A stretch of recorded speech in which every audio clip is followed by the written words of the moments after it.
am Dominic Bytes. Welcome to another episode of Byte Club Cinema.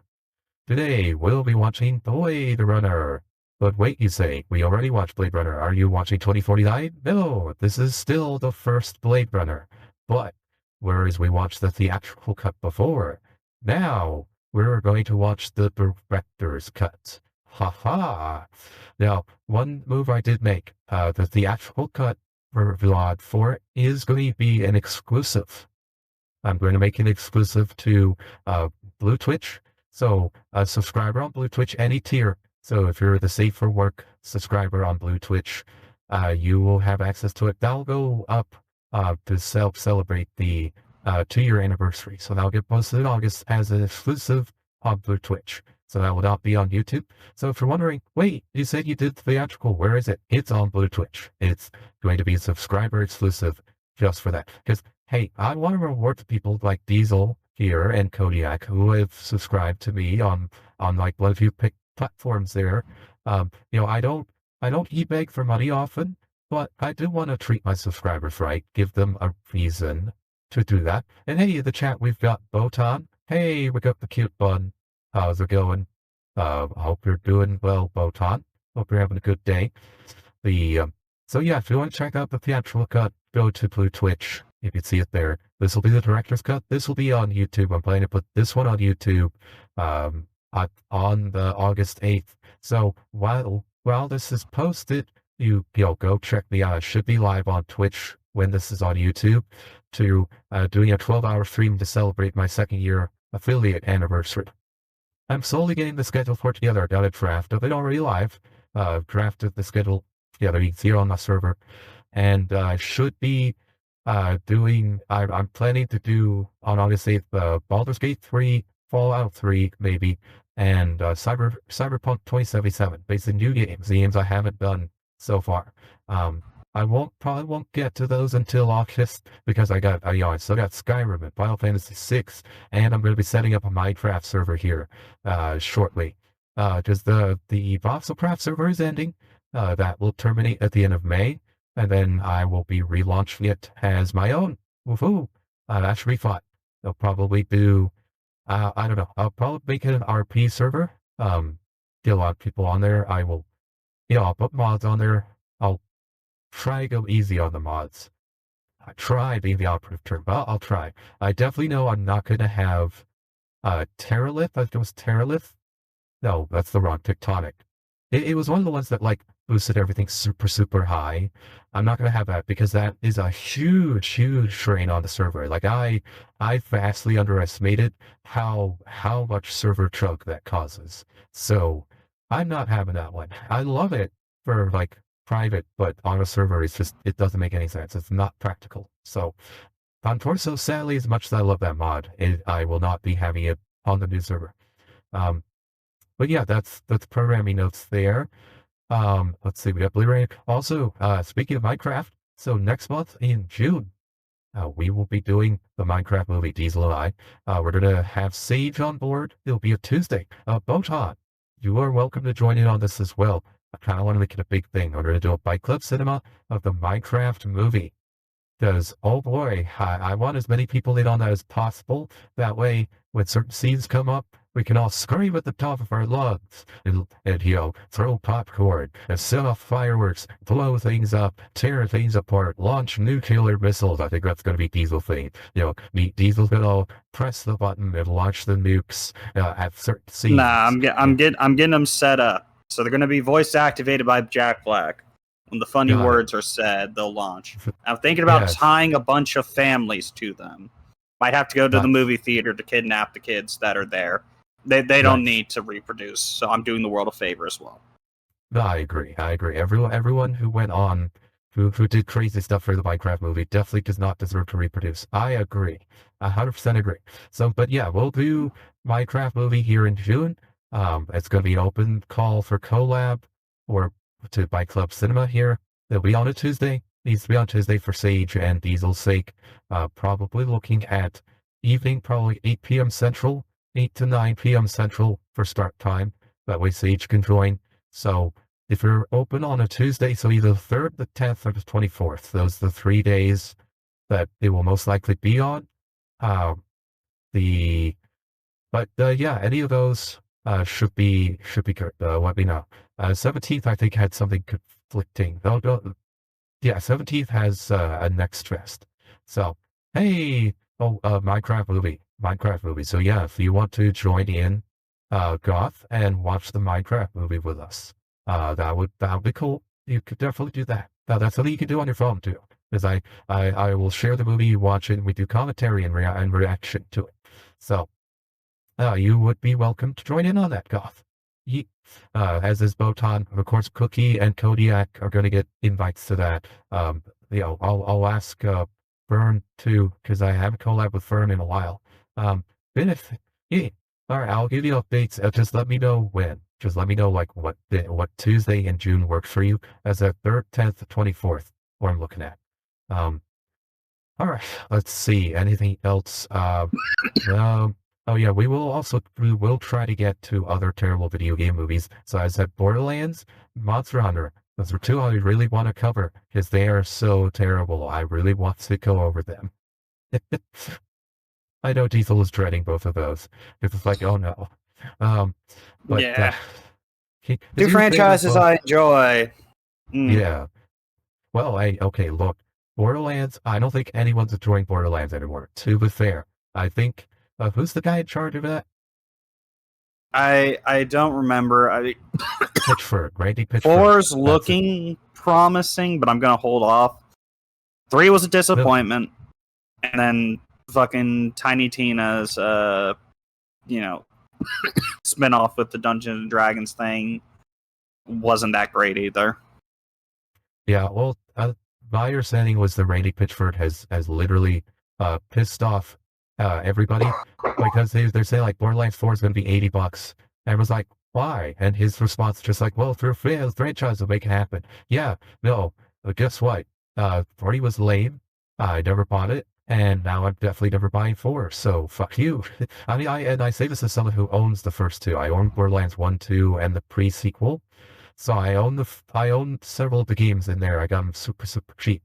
I will play them at some point, maybe. Are you okay, man? Don't touch the pre-sequel. Do not touch the pre-sequel. Wait, the pre-sequel's bad? It is fucking garbage. Wait, I thought that was the one with Handsome Jack. You can play as his doppelganger, and it's kind of the origin to him being a villain, but the game itself is... The gameplay is bad. Me and a friend suffered through that. It's one of the few ones that we fucking dreaded. It was not good. Okay, that's interesting.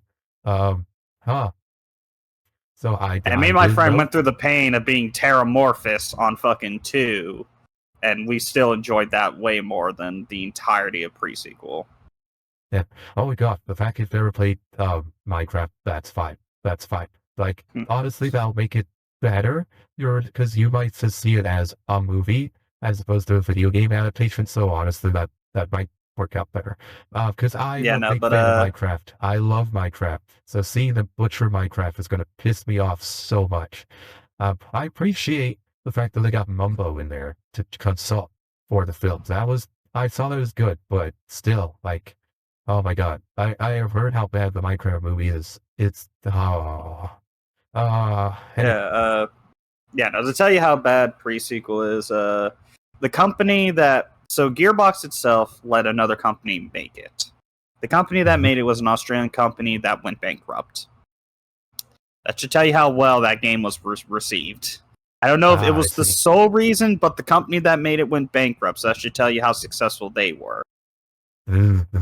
I see. Yeah, it makes a lot of sense. Okay.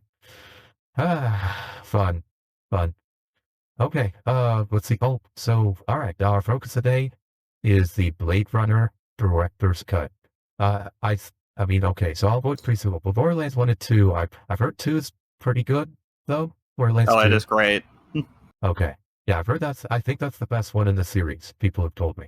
So, I might at some point play that, maybe. But I've got a lot of other stuff to play first, like the Witcher trilogy, which I own. I also own all 3 of the Baldur's Gates. Oh, Byte Club, the Fifth Element? Okay. Yes, Fifth Element is a personal favorite. I do really like the Fifth Element. So, yeah. Yeah, Luke Besson's Fifth Element. That is genuinely, really good. All right, yes, we will 100% do that. That's a great redeem. Thank you. Thank you, Cody. I appreciate that. And thanks for stopping on by. All right. That is the second request we've ever had. Last one was Scary Stories to Tell in the Dark by Faye. Yeah. Yeah, I like that. Oh, and Kodiak, let me know. On a Tuesday in June, we're going to do the Minecraft movie. And you and Cookie are definitely welcome to join it. All right? So, let me know. Let me know when you want to stop by.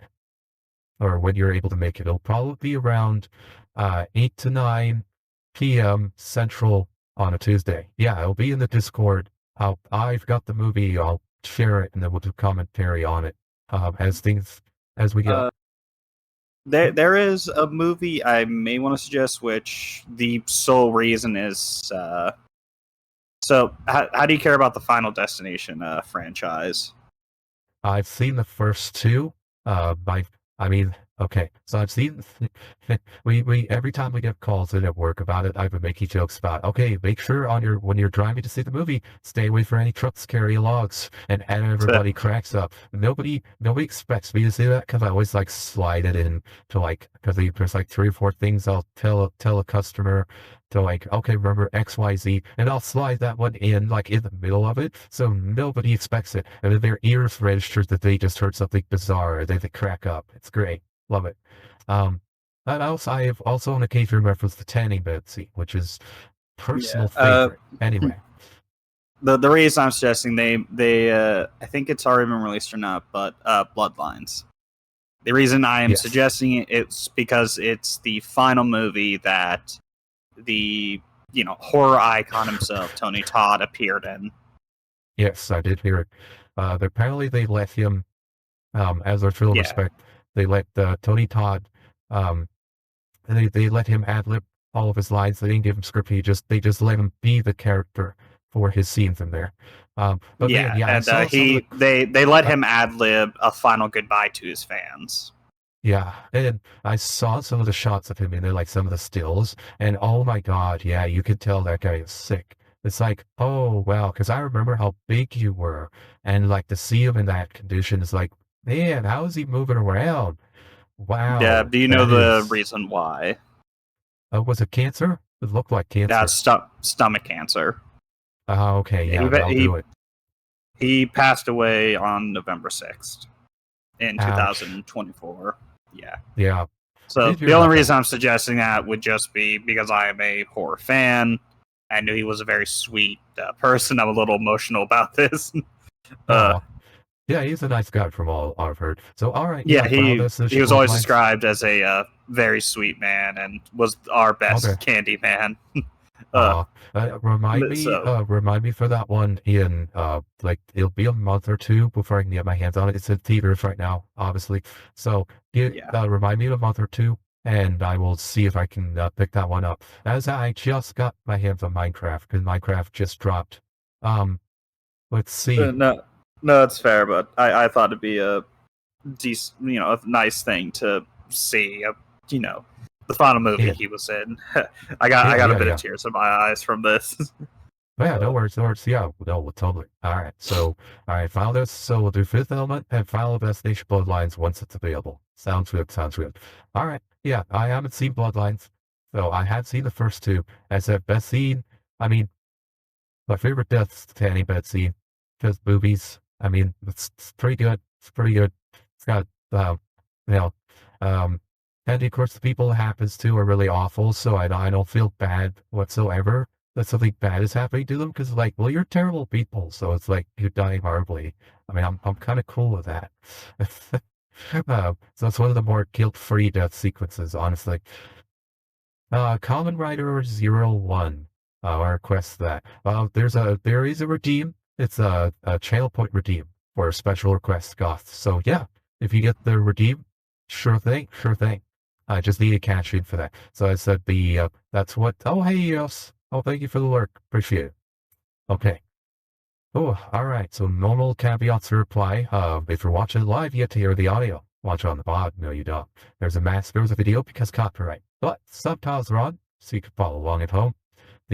Wow, okay, hold on, the Fuji on this one is really, really big. You're actually like blocking, so there we go. All right, got that fixed. Okay, that must have been from my last collab. There we go. There'll be a timer in the upper corner.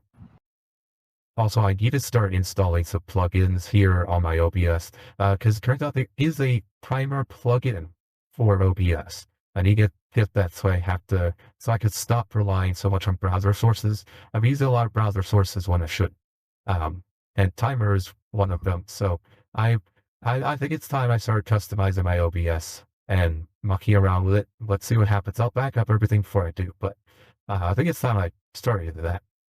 Yeah, 25K. Well, I didn't want people to be able to spam me with stuff, reward long-time viewers, that kind of thing. Now let's see. Yeah, so there'll be a timer so you can follow along. Supports the original release. Now, also important to know, so Blade Runner's director's cut. The original was 1982, and it was under 13 minutes. So that's the one we watched, or so. I think that's the one we saw. Now, in 1992, 10 years later, the director's cut came out. It was 116 minutes, so three minutes longer, but a lot of other changes, which we will see. Now, Diesel has seen the theatrical. He has not seen any version of Blade Runner. So all of these are new to him. Now, I should say the director's cut is the version I first saw. When I first saw Blade Runner, this is the version I saw. So, so for me, this is the definitive one. Now, there is another one after this, which came out in 2007, 15 years later, Final Cut. And I have seen that once. I saw it in theaters. It had a theatrical re-release some years ago. It was like as part of an anniversary thing. So I did manage to see that in theaters. It was really nice too. But yeah, this one was released 10 years later. He got some updates. And yeah, Jess made a joke how this is like the unicorn reinsert because Ridley was upset. Diesel will get that joke in a bit. So, all right, are you all set? Yep, I'm ready to go. All right, get this going. All right, 3, 2, 1, go. There. Took me a minute to recompose myself. Yeah, no worries. New to Blade Runner as well? Yeah, cool.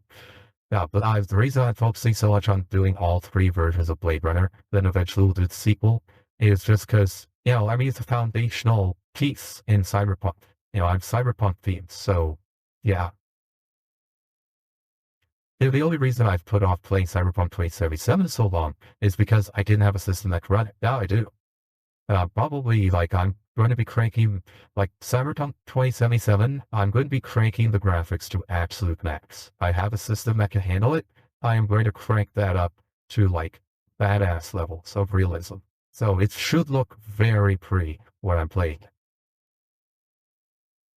I'll probably still limit the frame rate to, 60, because there's not much point to going above that. But in terms of, graphical quality, I'm going to push it real high.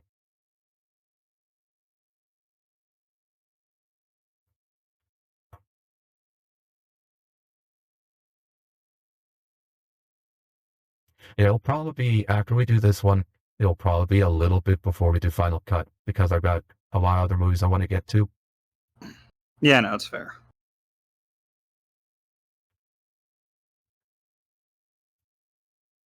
Yeah, I'm actually more curious. I know that there are significant differences, even I could spot the differences between this and theatrical. The differences between this and final are a lot more subtle. That's what I'm going to be paying attention to the most.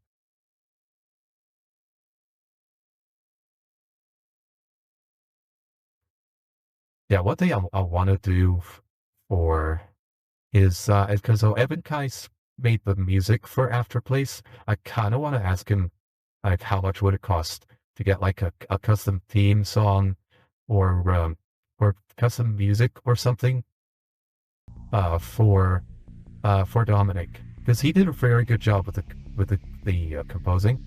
Alternatively, I may ask the guy who did the Biograde soundtrack, see how much it would cost him, because I really like what he composed for Biograde. He did more of a kind of retro piece stuff. In the 21st century, Tyrell Core advanced robot evolution into the Nexus phase. Being virtually identical, a replicant. Yes, this is one reason I call myself a Synth Walker, by the way, is it's based off replicants. Replicants are synthetic humans. Off-world slave labor. A bloody mutiny. Combat team. Replicants are declared illegal on Earth. The Blade Runner units are ordered to shoot to kill any trespassing replicant. The execution, it's a retirement. We're gonna join to do commentary. So that's not for this time, Goth. So I'm talking about in the future. So we'll have that in my Discord server, which you're already in there. I'll send out, once I know who's going to join in for the Minecraft movie, I'll shoot out the invitations and stuff and coordinate everything. I'll probably do like a Discord DM group to coordinate that. So that'll be a little bit. No worries on that. And we see giant fireballs.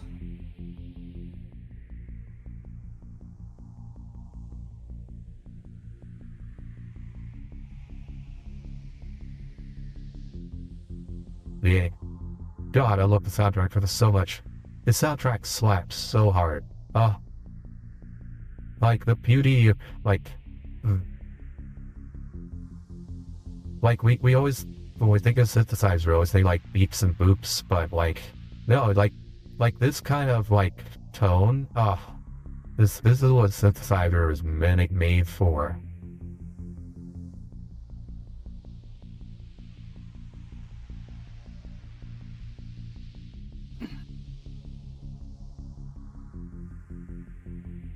Yeah, this approach here, what's also fascinating is because these are based on models, they hold up. Even when you see this on the big screen in like 4K, this holds up because they're miniatures, and so they don't they age very, very well. It's not like CG. CG ages badly. Yeah. Well, tends to. I mean, well, it's just like Jurassic Park. It's so weird. Yeah, how but they took care and time to make sure that was going to be good. Yeah. A lot of CG now is just used for like a quick effect and to make it, cheaper. Yeah, quick throwaways. It's terrible. Fascinating to me how CG from 20 years ago looked better.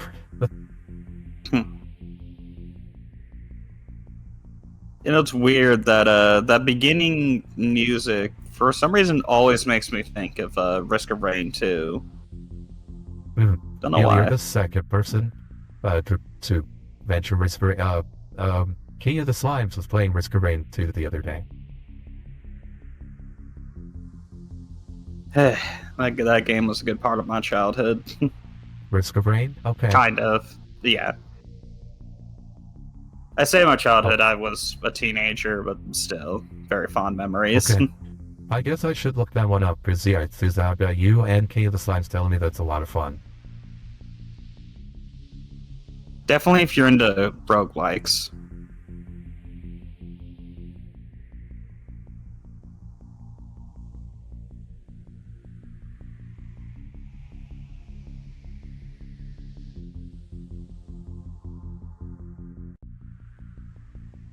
Yeah, it's interesting here, like, yeah, he wants things in concretes.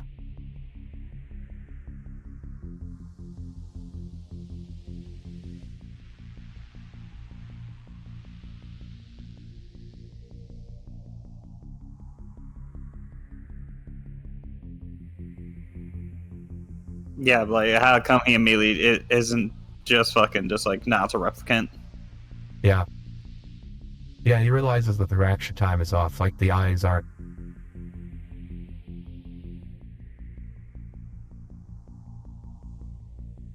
It's also because, like, the strange questions. Yeah. Basically, the questions are just, hey, Dark Red. Yeah, the questions are meant to elicit emotional response, but replicants, the emotional response for replicants is delayed. It's also the case of, like with the hypothetical, it's, well, what desert am I in? Why would I be there? It's like, why do you need to know that specifically? Yeah.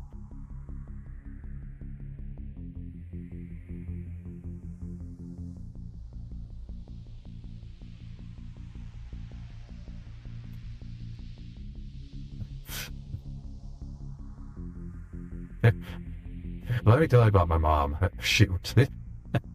And those were the good things, I will point out. That, I love that Your mother punchline. shot you? Exactly. Yes. She was trying to help me build up a resistance to bullets. It works. You Those start are with the best smaller days of my calibers life. and then you go up to the higher ones. Just like poison. Yes. Yeah. Speaking of poison, fuck Australia. Yeah. Everything yes, there yes. wants to kill you. Yep. Yeah, I've recently learned of the Gimpy Gimpy plant. The Gimpy That little Gimpy plant, hell is that the slump. one? Is that the one with the stingers that like are apparently worse than bullet ants or something? So the Gimpy Gimpy plant has its leaves and stuff are lined with a silicon needle Yeah, that's that the one. That's the if you one. brush against Yes. it, it'll burrow into your skin, and it will take years for it to break down because your body can't break down silicon. I think Yeah. And it releases silicon, poison whatever. in the meantime. Yeah. Oh no, not poison, Somebody. neurotoxin. Right. Yeah. Then apparently, a guy.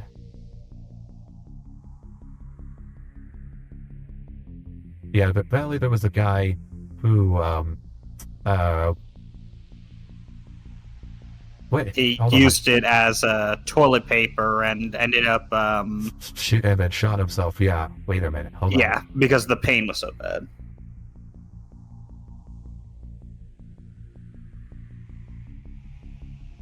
What's going on? Hold on. Well, I have the right file. I mean, this is supposed to be the director's cut. All right. We'll see. We'll see. Alrighty. Yeah, but they're so small as well that after being put onto your skin can actually heal over them. Meaning anytime that part is moved in any way or the needles are disturbed, they release more neurotoxin. Yeah, that's how tiny they are as well.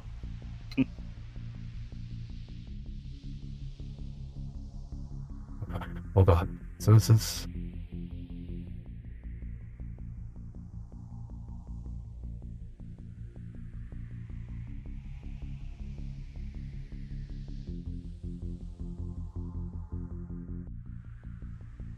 Because this one has.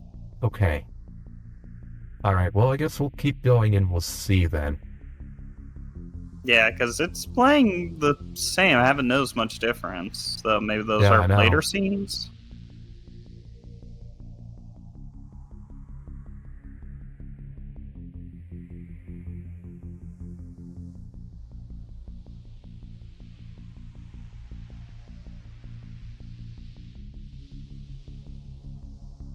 Yeah.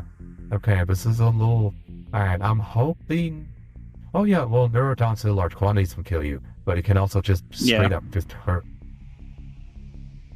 Yeah, no, it depends on the neurotoxin itself and the level that is administered. But yeah, no, there's a lot of things in Australia that just do neurotoxin. Yeah, no, the Gimpy Gimpy plant, people described it as being electrocuted while having, acid poured onto your skin. Ah.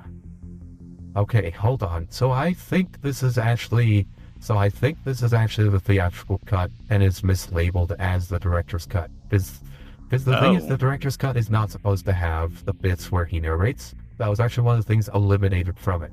So give me one sec. I'm gonna pause here. Hold on. So we're at 11:36. Give me one sec. I'm going to pause and open up something else. Let's see. Let me compare this real quick here. Yeah, but there's a lot of things in Australia that just it isn't just poison; it's just neurotoxins most of the time. Because fuck you in particular.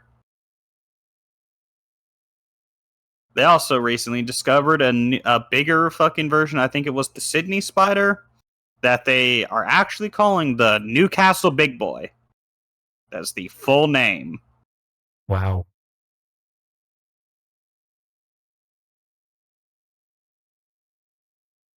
So if anybody is ever worried that if we're going to be living in the not Outlast, fucking Last of Us universe, it'll start in Australia. Because that's where the cordyceps is.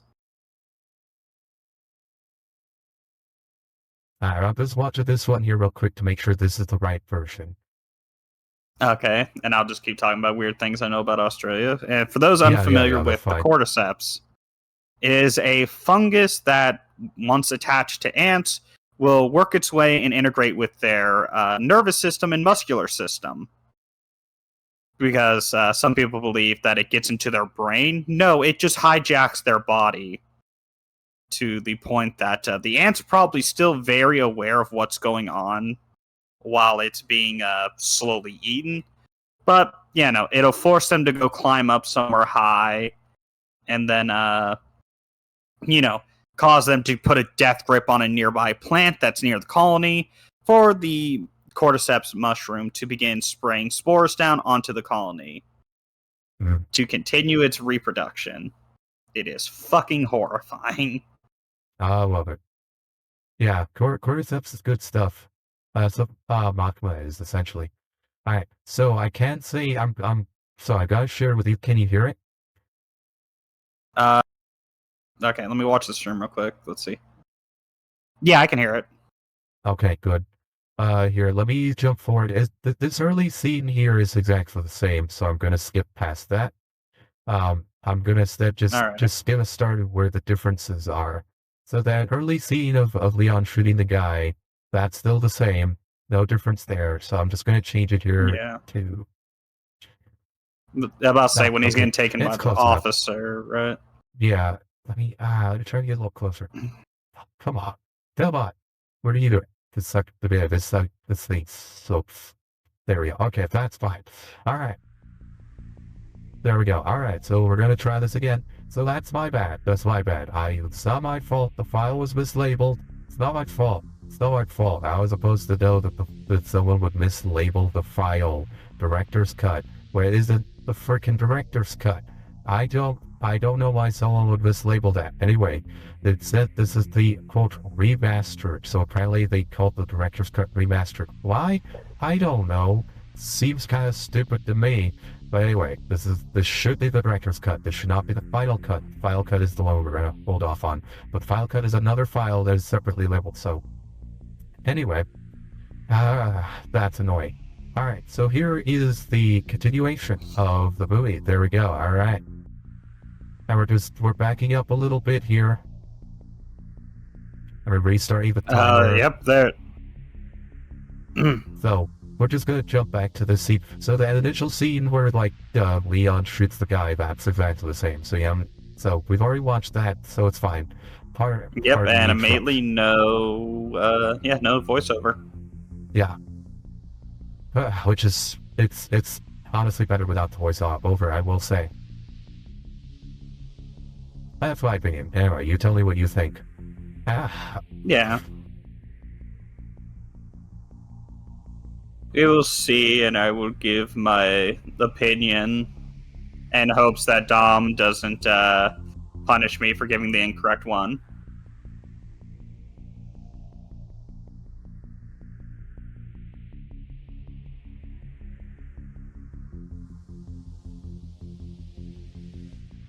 Yeah, there you go. Now you don't get his thing saying I'm a Blade Runner. It's just role building here.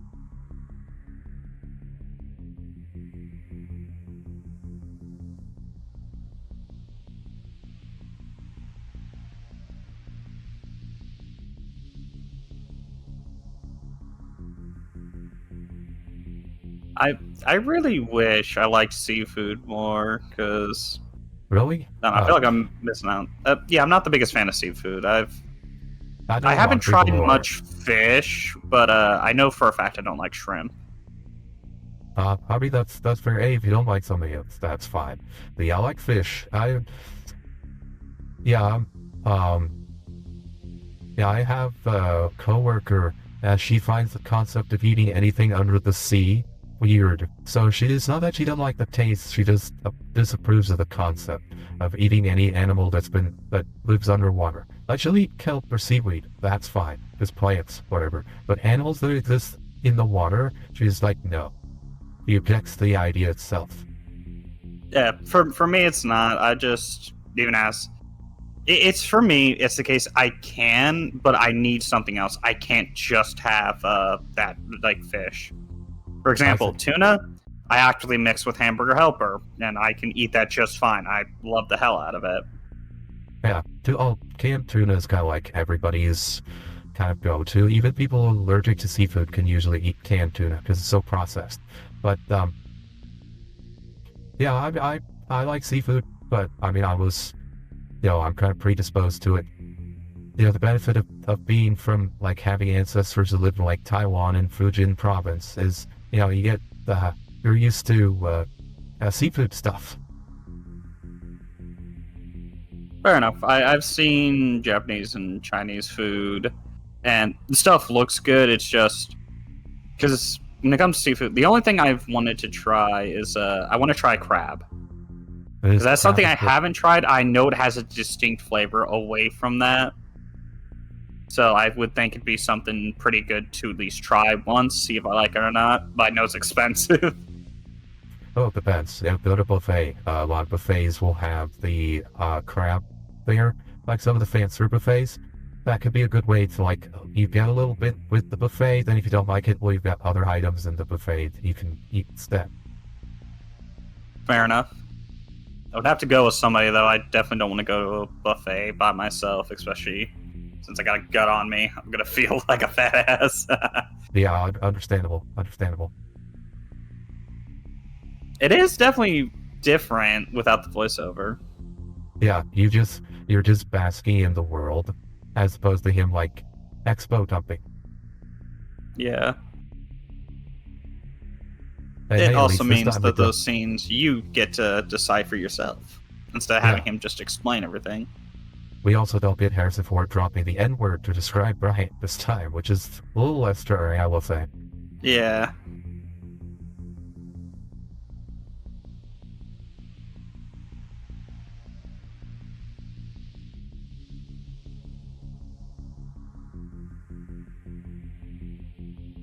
Ooh. I'm not going to pronounce the last part, but curry sounds good. Mm. The first part of that, because I will butcher the fuck out of that. No worries. It's also the case reason I wish I liked more seafood. I love Cajun spice. Those motherfuckers make good spicy food. It's just, god damn it, I don't like seafood.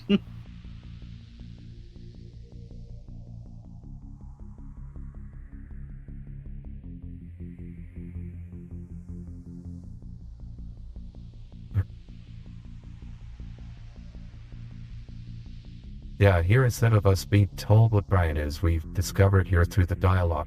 His use of intimidation is, being nice, desperation, and then strong arm. It's like, you're gonna do this, and I know how to lever you. Yeah.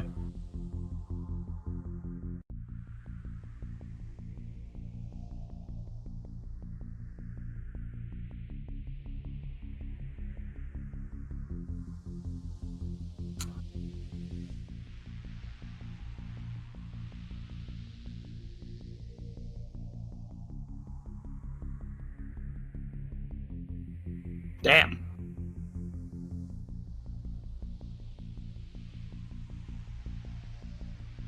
But I still then they'll be lose weight. Yeah, no, that can be. It depends on the weight loss and if you are eating healthy, because one thing to keep in mind is just cutting back. Like, you can cut down on proportions if you eat large proportions. That'll begin working. Yeah. If you're actively starting to cut meals out in an attempt to eat less so it would equate to better weight loss, your body's going to recognize if it's going into a calorie deficit and will begin making weight loss harder because it's trying to hold fat to make up for what you're not giving it. The key threshold is never go under 1,200 calories. If you go under 1,200, it activates starvation mode. That's when bad things happen. You get the opposite effect. Yeah. So if you don't cut back too much. It's also about what you eat as well. For example, protein burns a lot cleaner than carbs, so you want to increase, even though protein's higher calorie, you want to get most of your calories from protein, and cut carbs as much as they can, because they're a little on the dirty side. A little bit's okay, but not too much. Another thing I could suggest, if you want to be able to eat a lot, but still be able to kind of lose weight, the keto diet, if you can afford it and then have the proper research into it. Yeah, keto would definitely work well to start cutting back like a lot of weight. Yeah, and vegetables are great. Because vegetables have a lot of bulk to them, so they fill you up, but they have very few calories. Like, 8 ounces of cabbage is like 50 calories. It's great. It fills you up. And cabbage is cheap, too. Yeah, so here we get the briefing on lifespan, the briefing on their...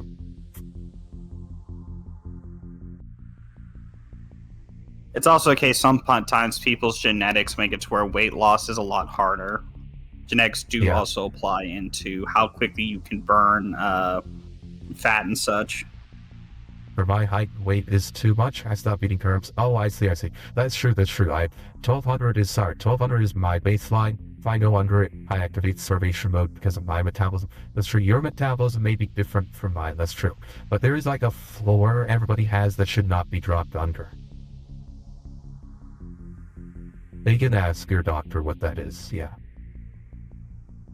But yeah, sugar, obviously, refined sugar is your enemy. Don't stay away from candy. It's all dark chocolate's fine. Nothing wrong with dark chocolate. But yeah, broccoli, I also eat a little bit of meat. That's good. Yeah, veggies, meat, those are good things. Yeah. Yeah, it's also, how long have you been doing this, like, diet and exercise? Yeah.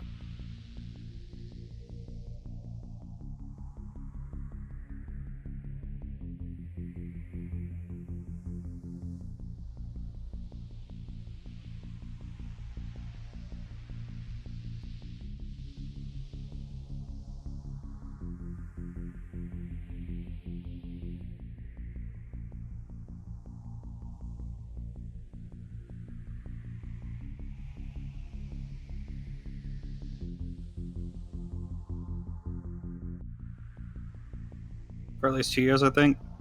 So, I am curious, if you don't mind sharing, how much do you weigh? Yeah, 5'3".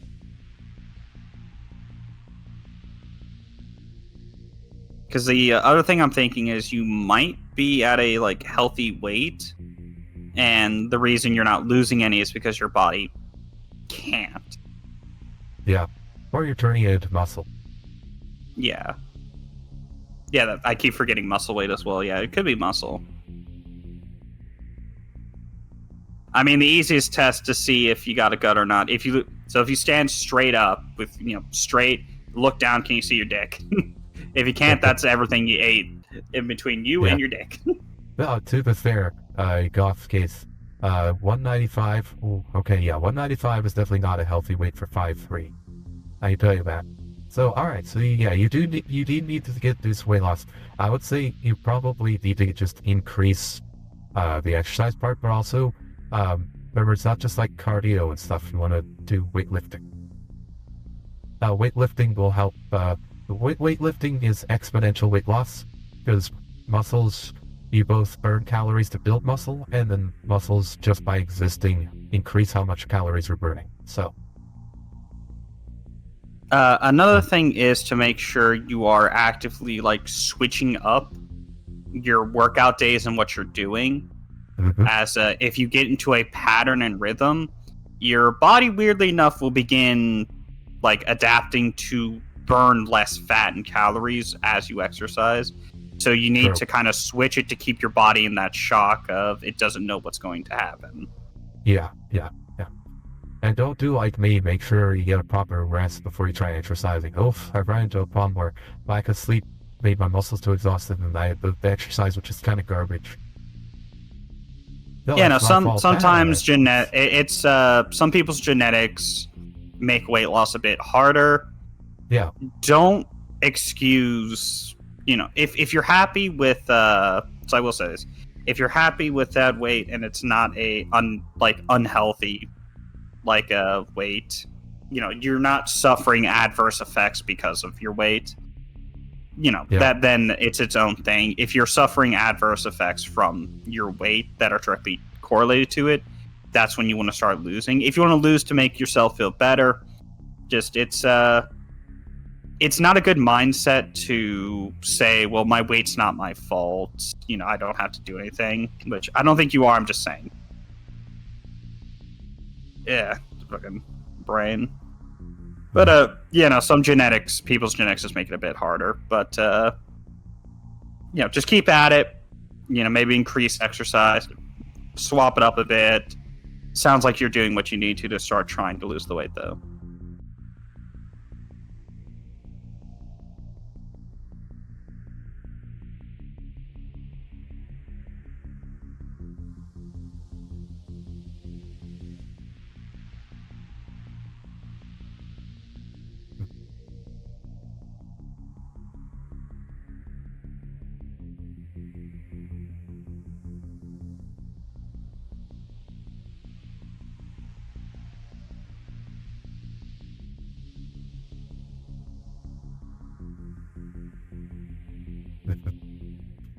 Yeah, so this sequence plays out, but yeah, they've removed, so they got rid of some.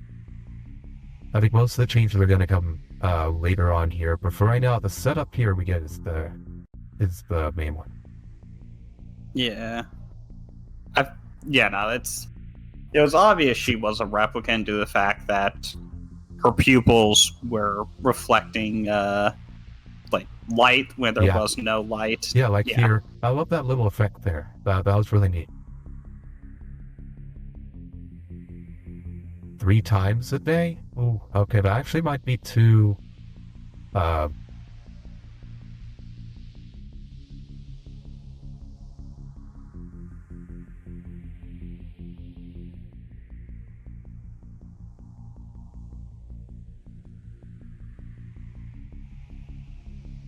don't know. I know I'm not a health expert. I can't say the same for Dom, obviously. Also, what look, I know, the best I can say is, so Dom may have a bit more, but it sounds like you're trying. It's just to keep at it, and just try to just do the 3 meals a day, and make sure you're taking in enough calories. You might, of course, like I said, I'm not an expert, and like I said, it sounds like you're doing good. It would just be my fucking brain. Just try to make sure you're eating enough. Maybe a little over the floor deficit. That way your body isn't in this starvation mode. Obviously. Yeah. Right. I meant 3 days a week. Oh, okay. 3 days a week. Okay, that makes more sense. Yeah, 3 days a week is good. 3 times a day would be too much. You'd be burning yourself out. There's such a thing as junk volume, where basically there's a point where you want to stop and let your muscles rest. But I did really like, as we're mentioning, that reflecting light off of Rachel's eyes there. That was such a really good effect, as you noted. That was really good for the movie. Really enjoyed that. The lack of voiceover, I do vastly prefer the lack of voiceover here. This is just it allows you to really bask in the environment. It helps you focus on the visuals and things like that. So it makes it more immersive, honestly. It also assumes you're less of an idiot, because instead of having to tell you, here's what it is, instead it's here's draw your inferences. With the early discussion with Brian, we weren't told this is what he is. Instead we found out through the dialogue and his interaction. I vastly prefer that. Let the story tell me. Don't just throw a narrator say, this is what you're supposed to think, everybody. It's you're a moron. I mean, yeah, sometimes the audience is a moron, but not always. Yeah, no, it's nice when I'm treated like I'm smart enough and I should be able to figure this out on my own. Yeah.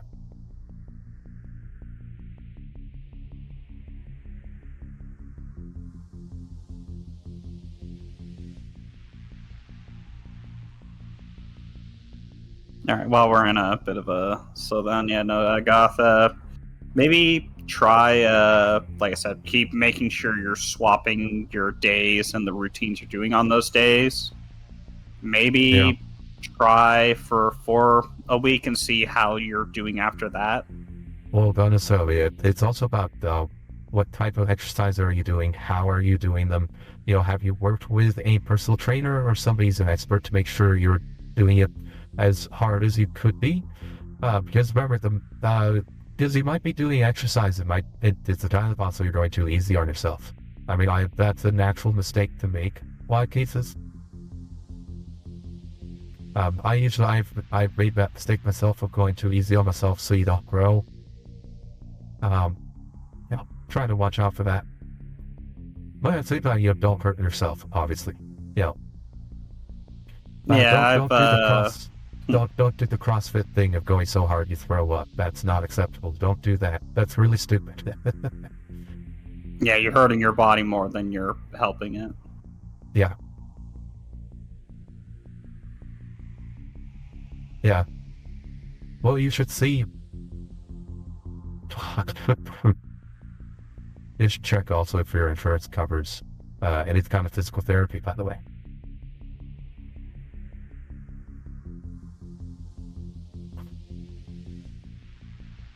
Yeah, well, you don't have to go to the gym. There's plenty of workouts at home. Just do push-ups, squats, and weights and sit-ups. That's pretty good. Yeah, if you go out and run, or go out for like walking or running to mix in some cardio, that can also help. Cardio is good for endurance. Yeah, because one thing to keep in mind is, yes, the One Punch Man thing is it'll push you to your limit, but you also got to remember that is an anime. Yeah. And the people who want to do the One Punch Challenge are not people who are usually overweight, from what I've seen.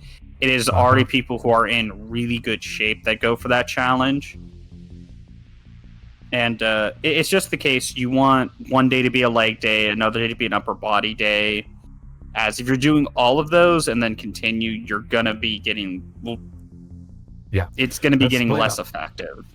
Right. There's a certain number of reps that you want to do in a week for a given muscle group, and you either vary it up. But at the same time, when you're a new person at it, you don't have to go as hard as others, so you can mix things up. Yeah. The different muscle groups are different. Like, I've mainly been doing like upper body. I should be doing upper and lower, honestly, but whatever.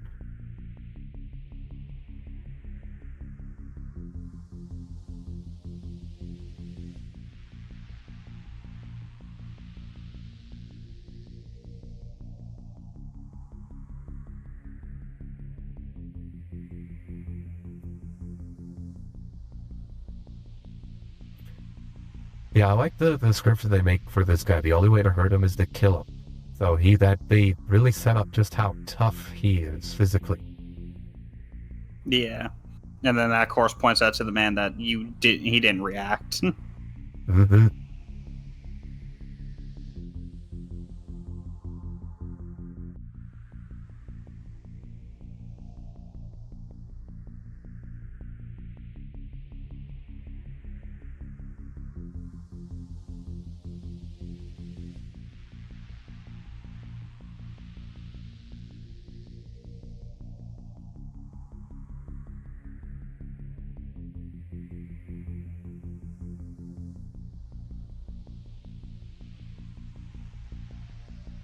Yeah, replicants. Yeah, biological robots, basically. Yeah.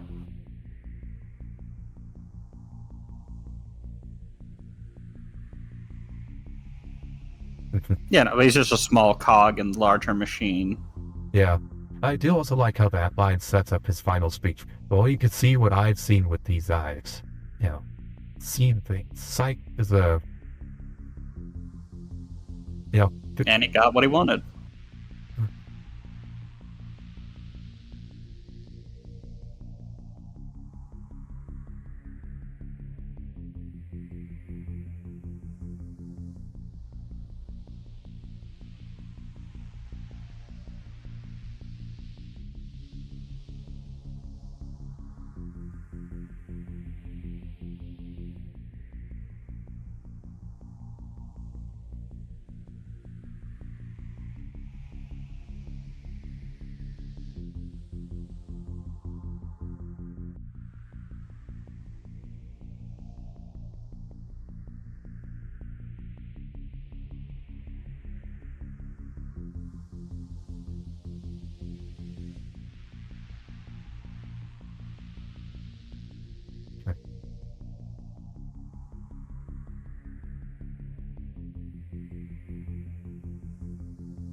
Right. So basically relying on him, he gets the intel from this guy. Yeah, so he designs the eyes, but he's high enough ranking that he knows some of the people in that inner circle. Yeah, he knows who the big boss is, and then he knows, who could talk to him. Mm-hmm.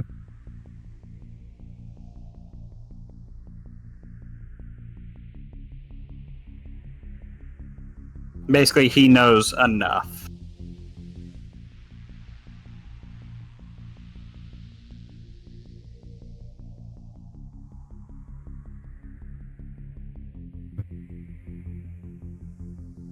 Yeah, voice recognition elevators. We'll get there eventually. Yeah, I'm sure that technology won't be ass in the beginning. Well, I think wasn't there a joke about how like voice recognition will struggle with Scottish accents? I remember that there was a YouTube video on that. It'll struggle with any accent it's not trained on. Because it's attempting to recognize the words you're saying along with the inflection of voice, which also runs into the issue of, if you're upset, you're angry, you will speak in a different tone. So it would need to also be able to detect a person's tone. It's a lot of shit that would go into it. Yeah. Genuinely, we will have mech suits before we have accurate voice recognition.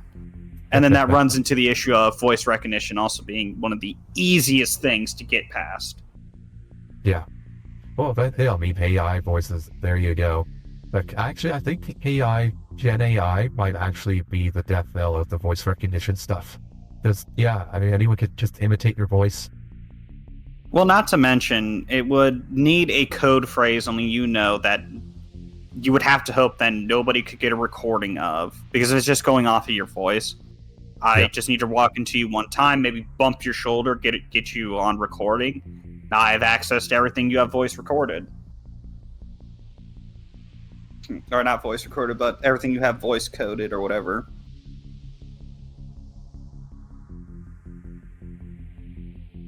It would be a luxury for people who don't really care if something gets stolen from a specific area.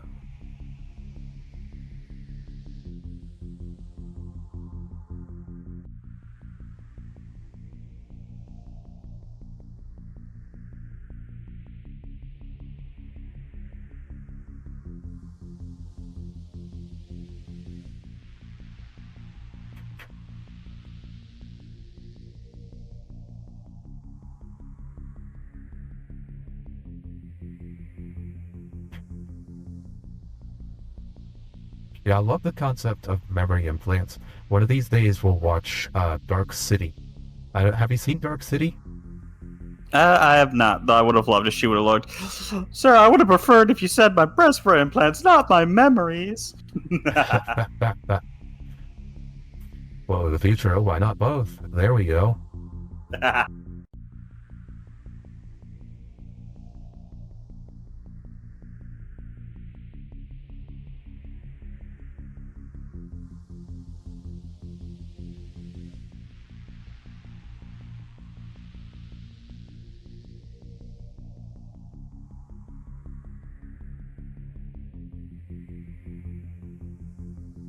Yeah, the idea of implanted memories is an interesting one.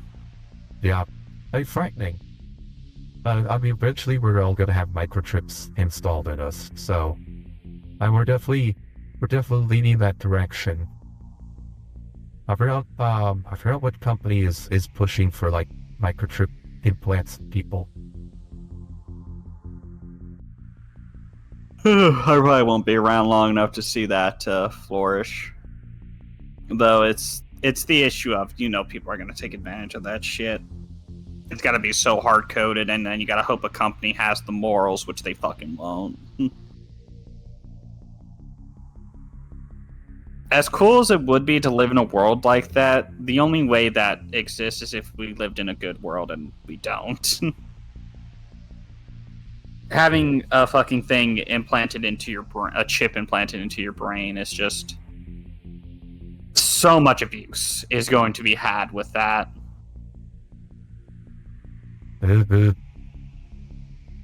Oh, it'd be interesting, like, we all think about memory manipulation in a bad way. You could also, like, there's legit therapeutic uses for it. Like, imagine if, okay, so you had a fucked up childhood. Well, how about instead we give you memories of a happy childhood? Now you will remember your parents being loving and caring.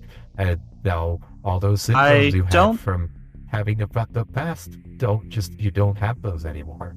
Oh, I'd say that you'd need to be careful on that one, because if the parents are still alive, it's well, yeah, I mean, that's doesn't work. Right, yeah.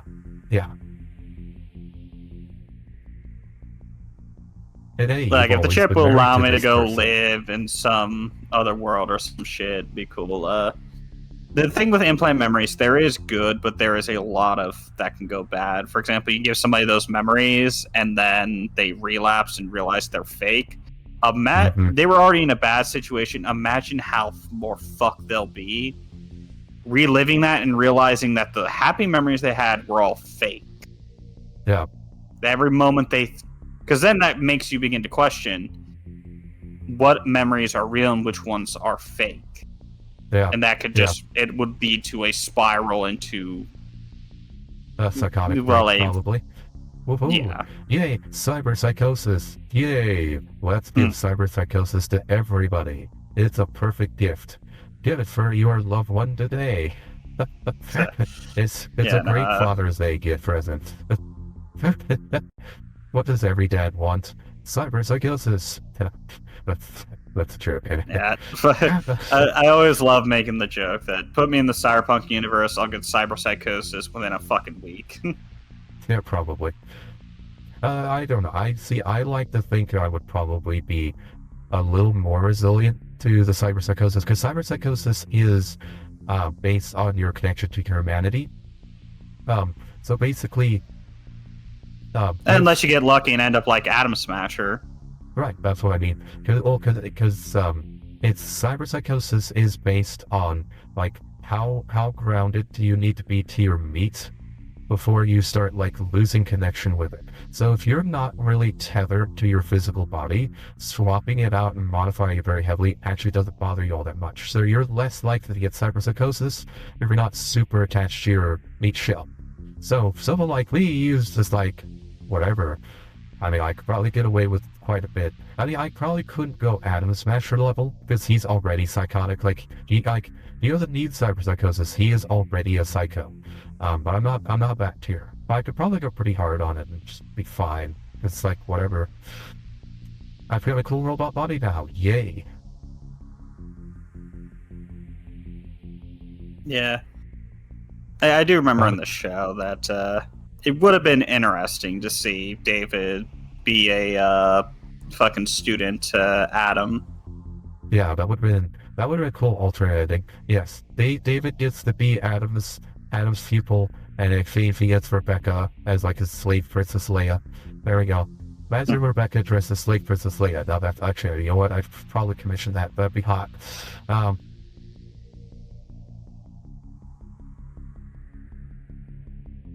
Who doesn't want their own little Rebecca girlfriend? I mean, everyone loves Rebecca.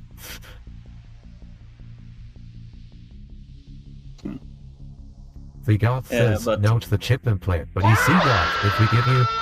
Well, well time, give me some gentle love in here. Thank you for the redeem. I'm glad the alerts are working.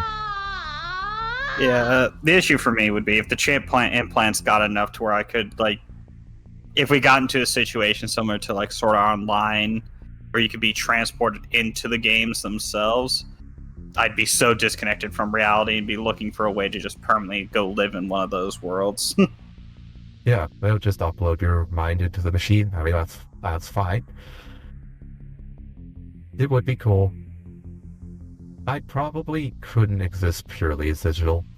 I would want some physical, pure digital, I don't know. Because ultimately, to me, I do see digital as less important than the physical. Like, the physical realm, to me, does have supremacy over the digital realm. But that's because I'm a Gen Xer. So, for Gen X, the physical reigns supreme. I also enjoy the digital, but it's always secondary. Yeah, traditional element. Yeah, you came in we were discussing like implants, going full digital, things like that. I do admit though, like I said, if I wish I could have been born in the year where like being a mech suit pilot would have been a actual career choice, because I would have full sent into that. Yeah. Oh yeah, we're discussing like brains, the robot body, and like cyberpsychosis in Cyberpunk 2077. But I was telling Diesel I would probably be pre-resistant to cyberpsychosis, since I'm, my brain and my meat shell have a pretty strong disconnect as is. Like, if I put my brain in a completely different body, I would still be me.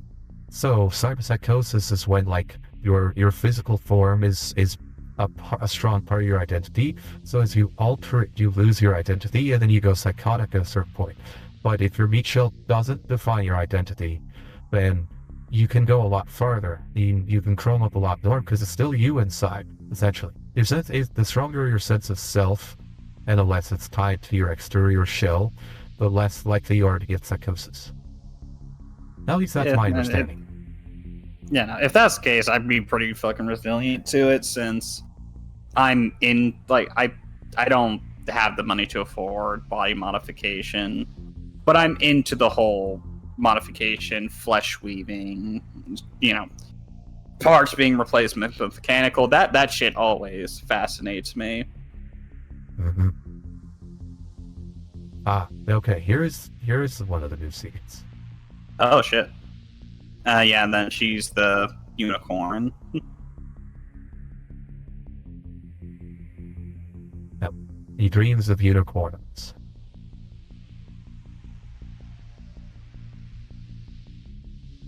What a fucking queer! You should be dreaming of monster trucks and guns. You stupid motherfucker. Let's see. That redeem scared me. Well, yeah, it's called gentle, loving, in an ironic sense, God. So, yeah, it's from a horror movie. Don't worry. It's not, it doesn't violate Twitch TOS. It is not from a porn. It's from a horror movie. Therefore, it's fine. Oh, yeah, I heard about, Texas did it stupid. Although some people are saying it's not as bad as it sounds.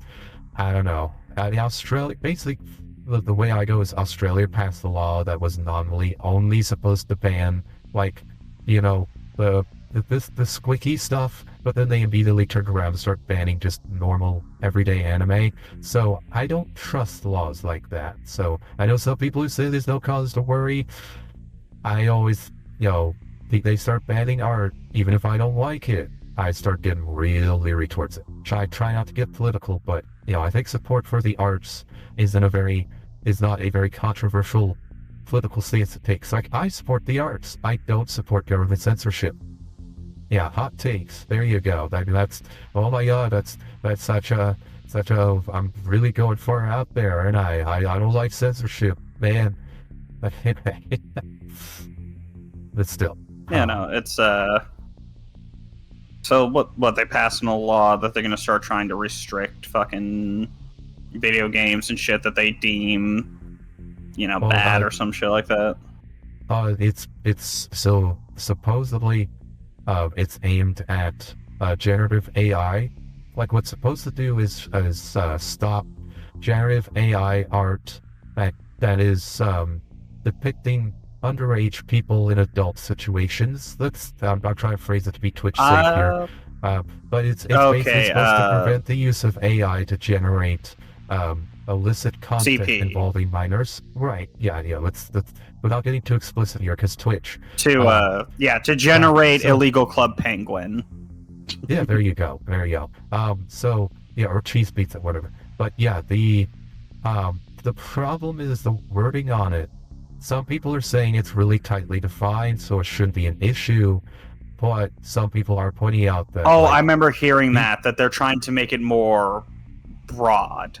They want to make it more broad. So there are already a ban. So there is already a ban on, like, realistic stuff like where it's art, but it's indistinguishable from reality. So now they're banning Gen AI to that. So they're banning AI-produced copy. The problem is they're also that because it's Gen AI, they are broadly defining art, and so basically it's the case of people are against it because they're attempting to make it a broad thing, which then runs into the issue of if you make it broad, then you can force a lot of things under that umbrella that you just don't like.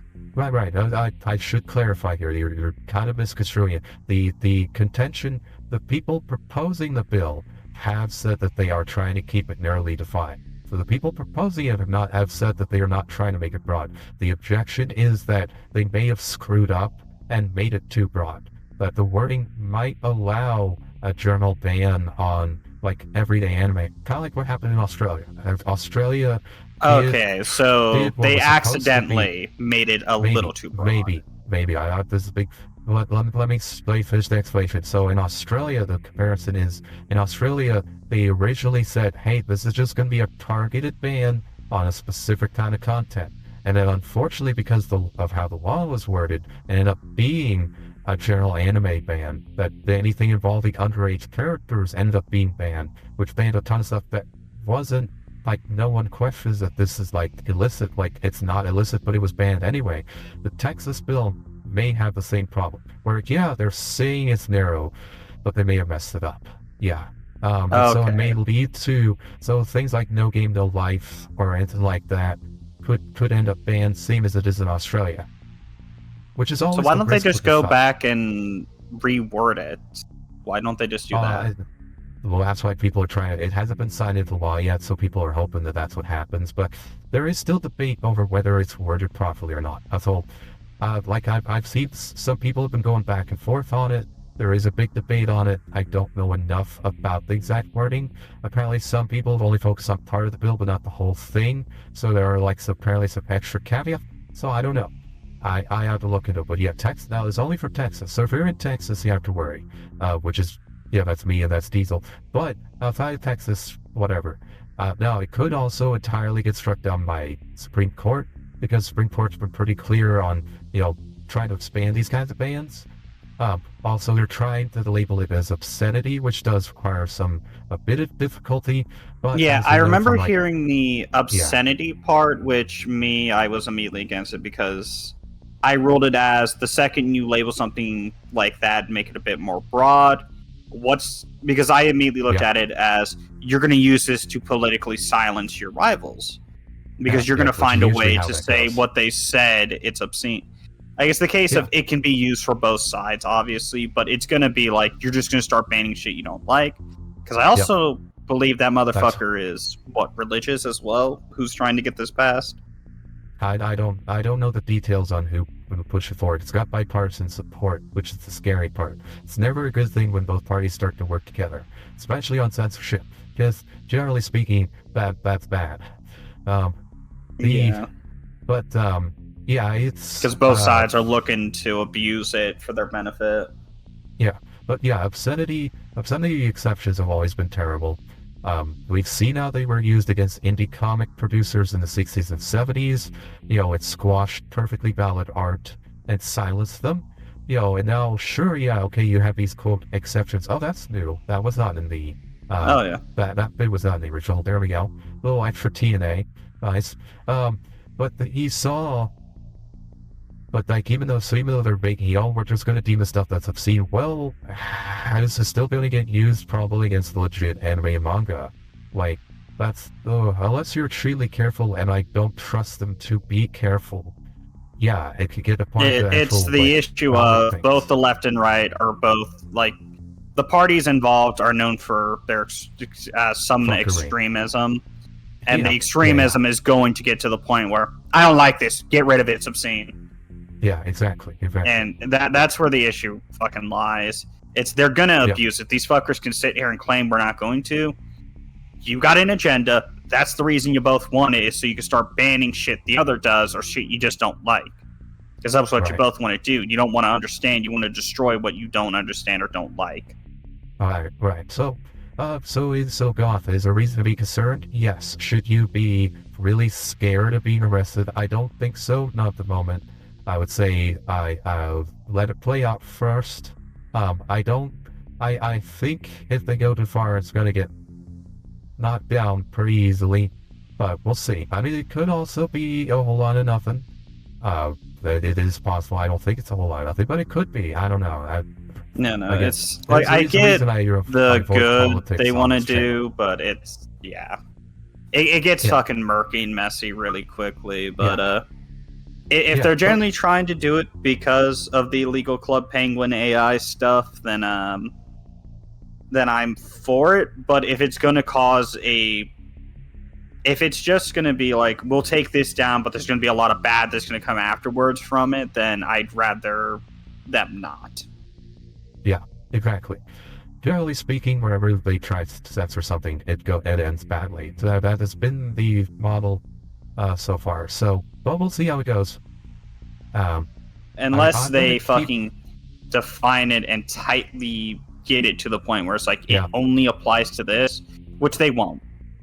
Yeah. Somebody's gonna get somebody's gonna fuck up. Somebody's palms will get greased. Something's gonna happen. Yeah. And now, so I mean, I'm gonna keep watching anime on this channel regardless. So let them come at me, bro. Basically, I mean, I'm not. It's not to my taste. The stuff they're trying to ban isn't the stuff that's to my taste. So I'm not gonna be watching any of that. So whatever. If they try to come at me, it's going to be for something that very clearly does not meet the definition, and I'll be able to smack that down. Like, I'm not going to have it, and if someone does come at me for that, I am going to give them a devil of a fight over that. Because, no, I'm not into that. So if you're coming at me, it means you have screwed up royally. You are coming at me for something that I didn't do. So I will not take that lightly. So, but anyway. Yeah, no. The only politics I advise you follow is when a new law is enacted. That way you are aware of the new laws in place, so you don't get in trouble. Yeah. People who insist that, well, you got to follow politics considering they affect you. It's just like, well, what am I going to do? The shit's getting passed. I can't stop it. All it's going to cause you to do is just sit there in fear and wondering, well, what's going to happen to me? I have so many people I actively tell, just, it's okay to follow politics. Do not buy into the fear mongering. Don't fucking get over shit that hasn't been enacted.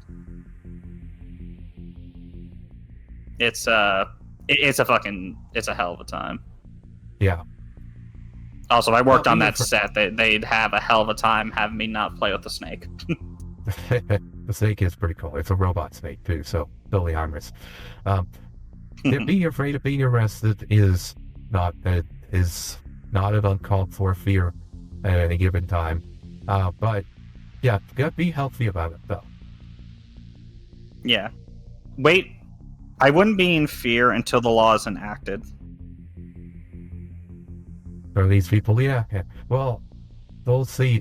Don't worry, there will be bigger parties than you. They also won't. There's going to be a lot of backlash and stuff. There are already groups promising to challenge the law and get struck down, which should be successful, honestly. So that we do have that to look forward to. That's the good news. It's also the case, once the law is enacted, they're not going to be immediately sending out fucking SWAT things to go round up all the anime watchers. Yeah. It is the case when a new law is enacted, if you're doing what the law says is illegal before it was enacted, they can't arrest you because it wasn't illegal at that time. Moving forward, if you continue, then it becomes an issue, but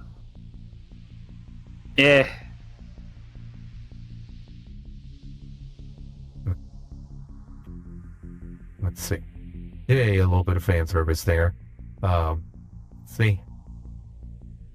Pretty snake. But I do like him playing with the robot snake. It is cool. Oh yeah.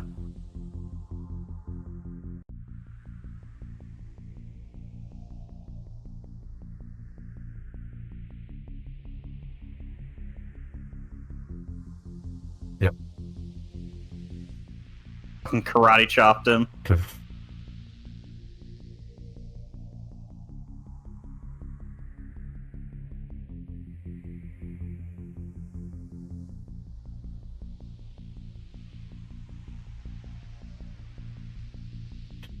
Yeah, so she does the right thing here. She basically gets down there and is like, all right, time to kill him. But the only reason he survives is because they get interrupted. DM you something else I'm scared about? Sure, yeah, you can DM. Yeah, I don't think stream is the best place to talk about politics stuff, so let's table that. But yeah, if you want to DM me, that's fine. Go ahead. Dom's a lot smarter when it comes to politics. I'll go to him about some stuff. I don't like associating the Dominic brand with politics, period. I think saying I'm anti-censorship, I think is completely fine. But yeah, taking a specific political stance is not cool. I don't wanna be. Plus, it causes a lot of bad brain chemicals, and it distracts from the actual thing that we're discussing, which is the movie. Without touching him, she was grabbing his necktie. She was strangling him with his tie. Goth. Yeah. He had the perfect choker on. Yeah. So she made the right move. Kill him, be right for you, but got interrupted. So save by the others. Yeah.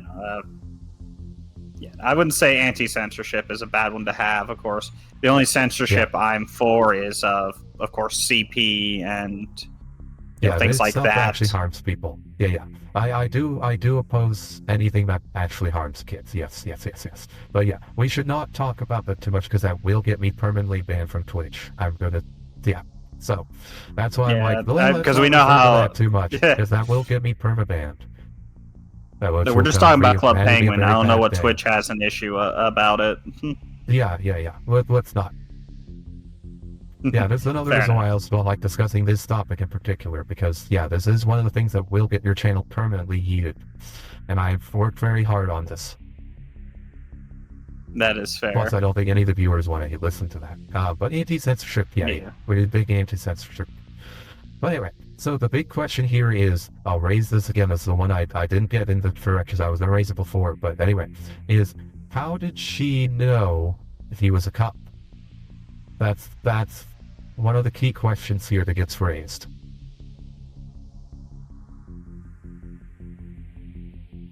Like, she attacked him. How did she know? That's one of the big things here.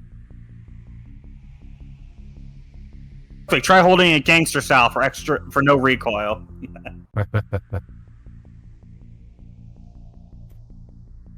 That'll be a fun game mechanic. Hold your gun recoil, and then it's fine. Yeah, there is a game that has that. It's with tabs G, like Battle Sim. If you press G on your keyboard, your character will hold it gangster style and remove all recoil. Okay, that's funny. I like that. That is very amusing to me.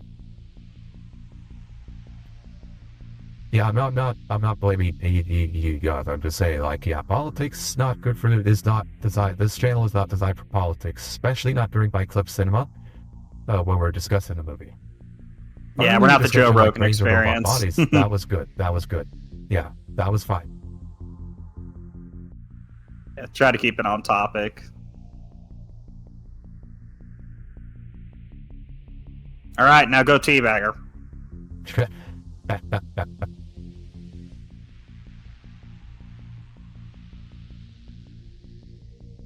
Oh god, the shrooms just hit in! Oh jeez. Yeah, he literally just watched his girlfriend get offed. Yeah, that's he's not gonna be a happy camper. Nah, I just like to imagine he just dropped some LSD and the shit just kicked in. Now, one little detail too is you also see him, like, he's a little bit torn up by it. Like, he's clearly having a reaction to killing her. Like, so that you could see that that's probably why he stopped, because having to retire the replicants, like, the more human they got, the more it felt like he was killing people, and he can't handle that. Which is very weird for slave labor, that you would want to make it more and more human. Yeah. Well, for Tyrell, I remember for the impulse I got there with Rachel from that discussion, is that Tyrell is pursuing replicating human as kind of a mastery thing of, like, at what point can I become a god? At what point do I create my own human life that I control, that I run? So, there is an anime about Blade Runner, Blade Runner Black Lotus. There is an anime for it. We'll get to that.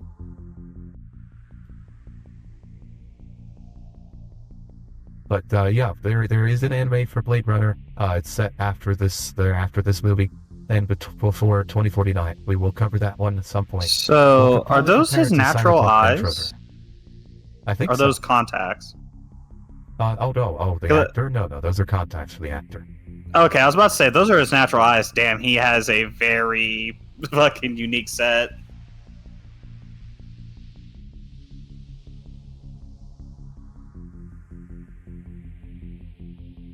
I will admit, though, I actually have seen people with, like, actual eyes like that. When I worked in Walmart, I met a dude whose eyes looked very similar to that. I don't remember what he said, but it was like some weird genetic thing which causes him to go, like, he's half blind because of it, but it's still, like, a really unique thing to see. Yeah, Blade Runner Black Lotus. Yeah, it's an anime series set in the Blade Runner universe. We'll get to it. It's on the docket. We'll compare it to Cyberpunk Edge Runner when we get to it. Yeah. We'll have to compare it to Edgin and Cyberpunk. I'll probably do Cyberpunk Edge Runners, because that is on the docket as well for us to get to, obviously. You know, kind of need to get the facts on brand for me.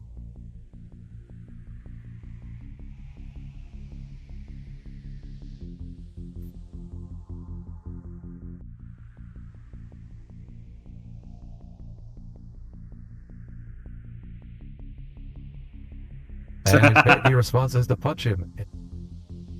It doesn't do anything, yeah. Oof.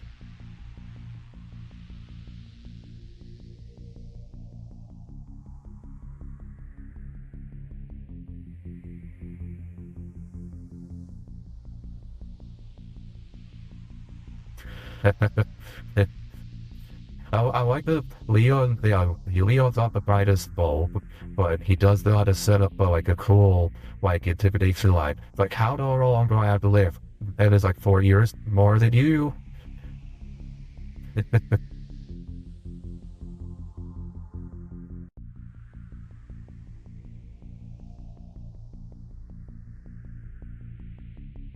Just the fucking way he's doing this.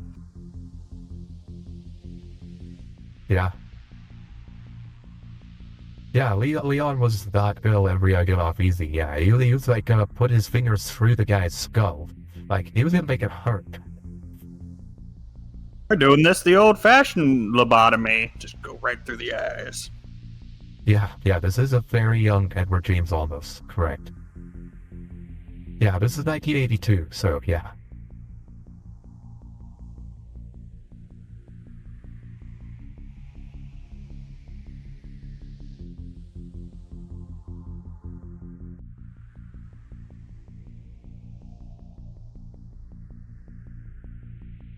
You see, where the Blade Runner fucked up was he forgot Leon's parry times.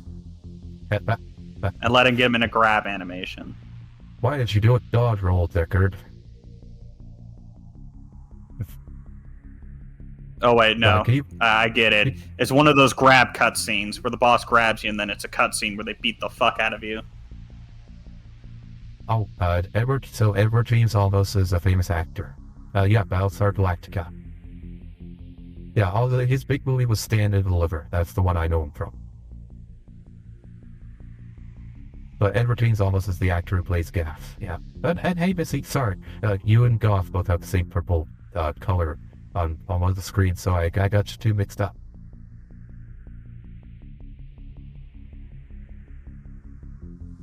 So Missy, if you could have memories implanted into you, what would you go with? We were discussing this a little bit.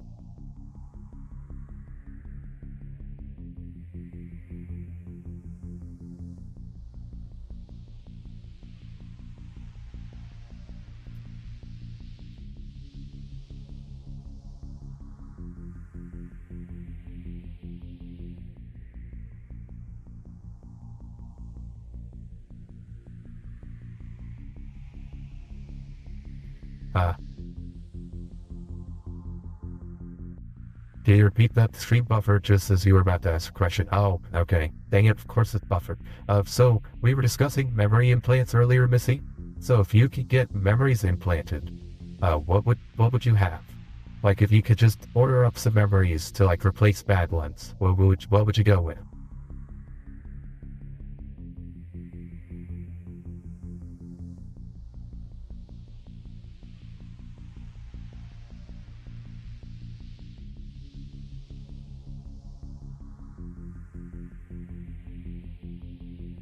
So you come here often?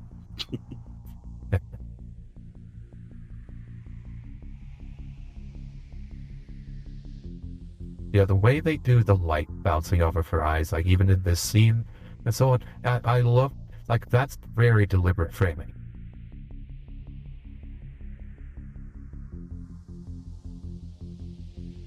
Well, that depends. Am I getting head tonight?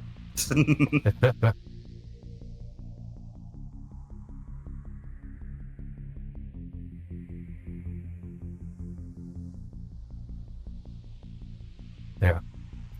But yeah, the shakes from having to kill them, I do like that the movie does explore, why did he quit? Because the toll of killing these replicants, yeah, you could tell yourself the robots who could tell themselves they're not real, but they feel real. And so it feels like you're murdering a person, and that, like, it hurts. Like, if you're human, if you have an emotional response, killing other people doesn't feel good. A stunt woman, okay. Oh, that's neat. Okay. That'd be pretty cool.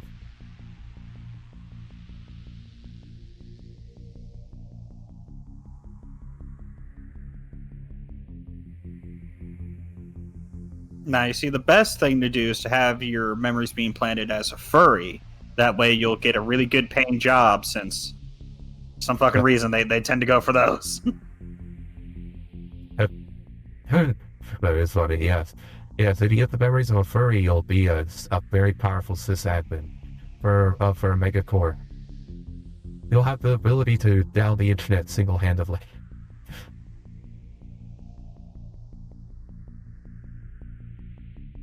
I do remember watching something like that with somebody commenting, there are only 2 of us left that aren't furries. Help us. Yeah, I know Quickie was telling me, probably her and her coworkers are all furries, and they're all like fairly high-ranked sysadmin types. So I don't know how the furry community got so big in society. I don't know if it's like the mental ability to do computer coding brings with it an interest in furry stuff, or if it's just like social contagion. I don't know how that works. I don't know why so many furries are also sysadmins. I feel bad enough doing the evil route in video games. Could retire replicant mess me up. Yeah. That's basically why Deckard quit. It got to him. But one reason, Daff and some of these others stay in the game is it doesn't mess them up. Which tells you a lot about their character. I mean, another easy thing would be to do is to have replicant blade runners. And plant them with those memories. It'll be fine.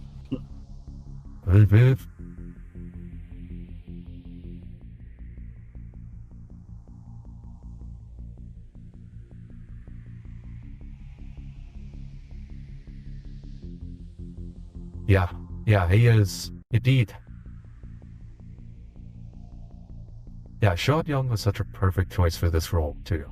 I mean, she is like, she's artificial, but she's very pretty. She has that very cold beauty. And I actually think that's extremely attractive. Like Sean Young's look here is something I find extremely attractive. Mid to me. I do have a couple types that I tend to fall for. So yeah, so like the Sean Young type here, dark hair, light skin, very like classy kind of done up. That's one that will usually get me. Another type is there's like it's a Filipino or Hispanic type, tan skin, the dark hair, so longer dark hair, maybe a little wavy, You know, maybe a little past shoulder length, and like a certain like oval face. And it's like I've met like four women who all have this kind of same facial structure, hair type combo, and I always fall for it. Like, it always like, oh my god, this is like the prettiest thing ever.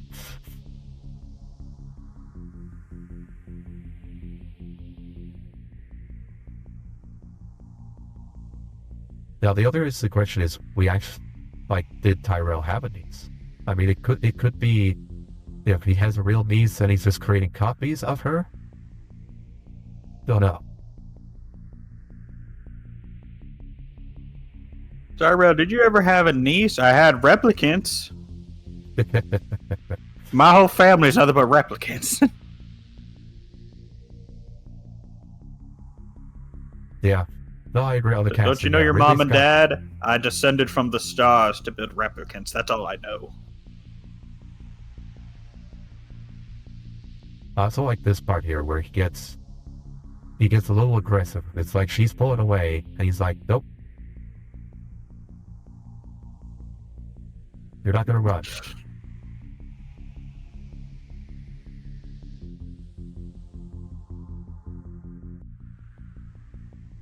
Now I know I told you to make me a bologna sandwich.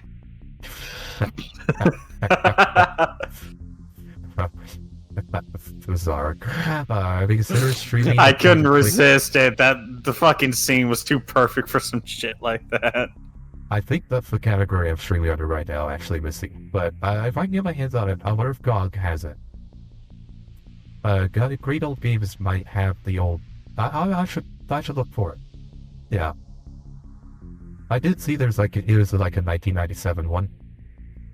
That's the category I'm using here.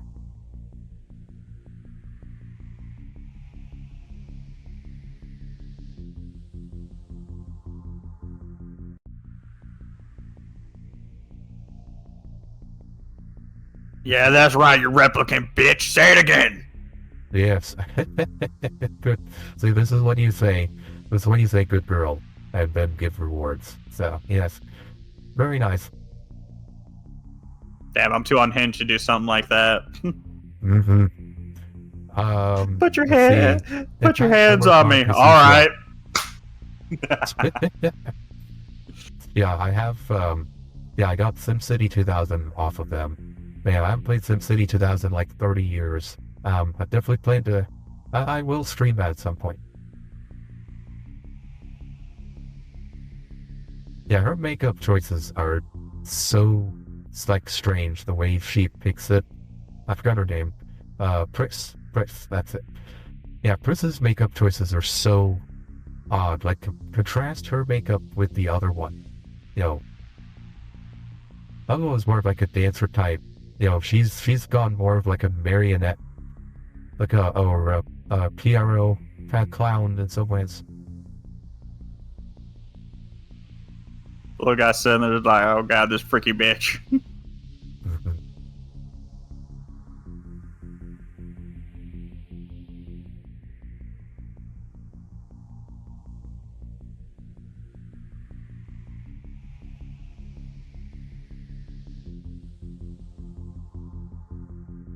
Creepy bitch.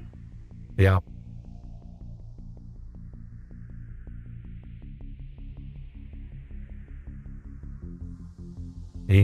I mean, she's a goth girl, so yeah. And it's kind of a goth aesthetic in some ways. I do like the collar. The collar looks really good. The fishnets and a collar I'm also a sucker for those.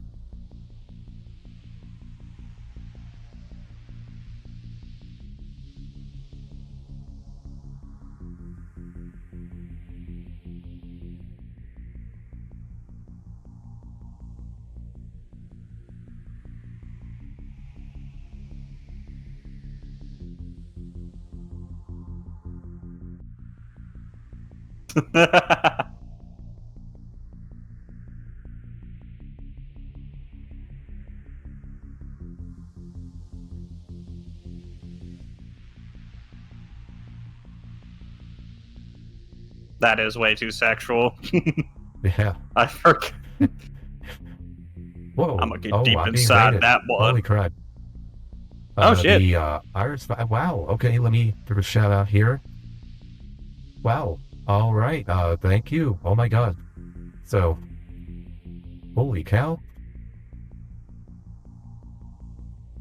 Raid. Oh my god. So yeah. So Iris Spike.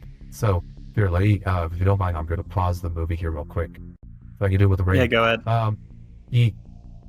Stop the timer. Hey, welcome Raiders. Yes. So we're actually. So my companion here, Diesel. He has never seen any of the Blade Runner movie ever. So we had previously watched the theatrical cut for Blade Runner, and now we are watching the director's cut to compare the differences. So this is the one without the voiceovers. It has the unicorn sequence in there. It is mostly unchanged though, surprisingly.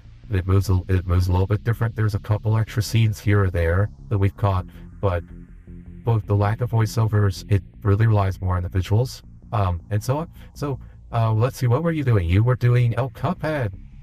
Oh, did you beat it in one sitting? Because I saw you lost the bet, Spike. I remember seeing that. Also, for those who don't know, Spike Trotman, she is a cartoonist. I own the first 2 volumes of Smut Peddler, by the way. And I actually got it autographed by some of the artists in there. I don't think I ever got it autographed by you, Spike, but I did get it autographed by a couple of the artists back when I was doing conventions. Yeah. Like I remember when you started doing Kickstarter with comics. Like a lot of people go on about certain individuals I won't mention and how they popularized like indie comic funding, but a lot of people forget you started a lot of the indie comic funding with a Kickstarter and other things, and you paved the way for that. That was a big thing. So yeah, you really showed how it was done. But yeah, I remember Smut Peddler, and I was a big fan of Templar Arizona. I hope you'll get back to that one at some point. I remember like, yeah. I've been a fan of you for a while. Follow you off and on. I do remember. By the way, okay, so maybe this is a strange question. So, the person who did Girly, I know you and them had a bit of a falling out. Did you two ever patch things up? Was it Hendrix? Or, I think they transitioned. I think they became, I think it became a she. So I don't want to use their dead name, but I believe their last name is still Hendrix, I think. Did you two ever patch things up? Because I know that they apologized later because they as they said, they crashed out because they were having mental health issues. They did eventually transition, and apparently that helped. But I don't know if you two were ever able to patch things up, because you used to be friends. But I don't know, this might be old. No, we did not. The safe person. Alright, I understand. It's always a shame when old colleagues fall out like that, but I understand. I'm sorry to rehash old. I was just wondering how that started, because I can't find them anymore. Like, they seem to have left the internet. So it goes. Hey, I'm glad you're still around. You, Jeff Schnox, let's see, God, who else is still left? Oh yeah, I know Randy is still post stuff. There's, Pete is still going with Sluggy Freelance. I still read some webcomics. I've not kept up. A lot of the webcomics I used to follow are gone, like Mac Hall, and they're gone. I think he started doing Dice 3 Kind of Soul. So you weren't able to beat the Cuphead. Yeah, David Willis. Yeah, there he is. Yeah, I actually, after David Willis stopped doing short packed, I haven't kept up.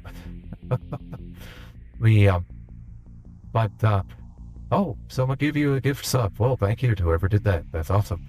But thank you so much for rating a song by. Yeah, we're doing the director's cut. We are, this is what I call Byte Club Cinema. So Byte Club Cinema is where instead of playing a game, we do like commentary on old media and movies and things. Although this one we've had a few hits, like about the Texas. We were talking about the Texas bill and stuff. We were talking about like cyberpunk and like putting brains in robot bodies, memory implants. So we've gone off on tangents, really because we've seen the movie before with the theatrical cut, and now we're just appreciating the director's cut. But okay, yeah, self-worth, yeah. I think the awkward zombie, she's still going. The lady does awkward zombie. I remember her. Um, uh, man, but yeah. Well, are you gonna try again with Cuphead though? Because I guess you're gonna keep going on that until you beat it. If apparently you lost the bet or something. I don't envy. Cuphead, man, God. Cuphead. I love the art on Cuphead. It's not something I would ever try to tackle. It is definitely well beyond. It's definitely well beyond my abilities. Yeah. Let's see. Yeah. If you. So David, actually, Willis might remember me. I met him at a comic shop many years back. I had him draw for me. Wait, no. Was it him? No. That's right. It wasn't him. I think it was the Side-Eyed and Happiness. I think it was the Side-Eyed and Happiness guy. I had him drawing in his very sad comic. I think it was Sarah Palin doing unmentionable things to David Willis in the back of the comic. And I had David Willis then sign it there because they were both in attendance. And David Willis, why did you have him draw this? Well, because this is the depressing book. So this is because if you remember, Willis had a love-hate thing with Sarah Palin. Way back in the day. I think like something of a crush, but also something of a why do I have a crush on you? I hate this kind of thing. Yeah. So he might remember that. He might remember that from way back. We're talking like almost 2 decades ago at this point. God, that was a while ago. But hey, it's great to have you stop by. Hey, well, yeah, but if you all want to stick around, as I said, we are in the last hour here, or last 40 minutes here of the movie. We're doing the commentary on it, as I said, kind of reviewing. If you love Blade Runner stuff, it's very on brand for me. After we do the director's cut, we are also planning to do the final cut, not anytime soon, but down the road. That way, then we'll have seen all 3. And of course, we've got Cyberpunk Edge Runners, there's Black Lotus, and then we're of course, we're going to also do the 2049, which I really liked. I know some people don't. I thought it was particularly interesting. There are some bits I didn't like, but the movie as a whole was very enjoyable. I like Villeneuve. I like Villeneuve's style. That's kind of a lukewarm take these days. But are any sci-fi stuff you're looking forward to, Spike? Never saw the final cut. I've owned it for years. Oh yeah, I had the chance to see Final Cut in theaters. It is very good.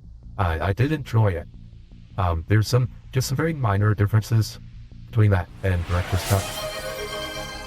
Oh, thank you. Oh, that's right. Yes, I forgot to. I've been forgetting to mention that I changed my charity. So I was raising charity for suicide prevention with FOB Razor, and now I've now changed that to Innocence Project of Texas. I figure, with everything going on, that's a pretty good group. I've met the leaders of it, or at least I did back, that was a while ago, about like 10 years ago or so, 10 years plus. I met the people who ran Innocence Project of Texas. They're very nice folks. They do some good work. They have, they help prove was like the San Antonio 4, if I remember right. That was one of theirs that they helped prove that the ladies were innocent on that. That was very good work. So, figured I'd raise some money for them because I know it's going to a good cause. Need to watch the new Severance. Oh yeah, I've heard about Severance. Yeah, I've heard it. Very good style in there. It's got the guy, was it Wyatt from Parks and Rec? I think that was his name. The one, Leslie Knope's husband. The one who made the cones of Comics Per. Need to finish the first season. Okay. Alright. Severance. Okay, noted. What to do fundraiser for Twitter, gotta decide for who. Love how easy Twitch makes it. Yeah. Twitch makes fundraisers. The one note with Twitch, you have to research the organization. I found that Twitch would allow me to raise money for organizations that don't exist anymore. When I was trying to do the suicide prevention thing, I went through several groups, and there were like 3 or 4 in there that don't operate anymore. Their websites are defunct, They've clearly been inactive for a number of years, but I guess they signed up with Twitch at some point, and Twitch just does not purge their charity listings. So if you want to raise money through the Twitch charity function, double check, make sure that they are still active. Just because they're listed on Twitch doesn't mean your money will actually go to anybody who's going to do anything with it. And you don't want to go down a black hole. I know Innocence Project in Texas is still working. That's actually why I went with FOB Razor, because I know they're still active. Their website was still busy. But yeah, they had several that just weren't there anymore. Yeah, I've also done Central Texas Food Bank. I know they're still active. Highly rated one, Doctors Without Borders. Oh, that's a good one. Yeah, I like Doctors Without Borders. Yeah, that's a good one. But yeah, always gotta be careful the scam ones, things like that. Let's see. Trying to think who else I would do. Oh, I don't know. I got a few others. There's a thrift store here in Texas that I know is also really good. I've worked with them before. I worked with them with Hurricane Harvey. Hurricane Harvey came in. They were helping people out. So they'd probably be next on my list here, especially once hurricane season starts. I might do them. But yeah, thank you so much, by the way, for money. Oh, ads are going to start soon. But thank you, Aether Tales. I appreciate it. And let's see. Try to think if there's anything else. But yeah, how far did you get in Cuphead, Spike? Also, I'm not sure if you and I have met in person. I'm trying to think. As I got Spot Peddlers through the Kickstarter, and I know you're allowed by others. I'm trying to think if you and I have actually met in person at a convention. It's possible we did, but I actually don't know, unfortunately. And I can't just list conventions I've been to. I might accidentally dox myself, which would be bad. I'm public about being in Texas. Finished the first aisle. Okay. Oh, neat. Only took 3 hours. Yeah, that's Cuphead for you. But hey, look on the bright side. If Dark Side Phil could beat Cuphead, so can you. I mean, if he can do it, literally anybody could.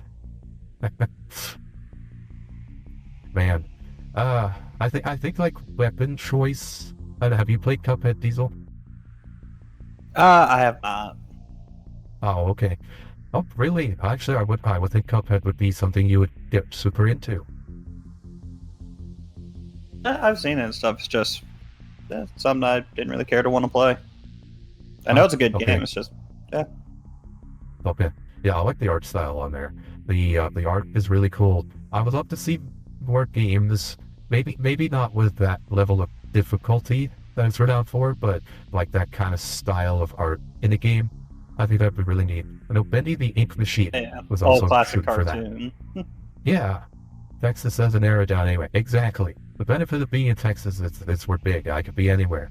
Power connection is meditate side. Okay. Hey, yeah. Take care of yourself. No worries, Spike. Yeah, you have a good dinner. Thank you so much for stopping by. It was great to reconnect with you. But yeah, they've been a big fan of you for a while. So, all right. Talk to you later. Okay, let's go ahead. Buffer on my end too. Really? Oh, yeah. Yeah, something happened. What the heck is going on? Oh, crap. Oh, wow. Okay, my connection just went to 0. Stuff. What the hell? Oh, shit, what happened?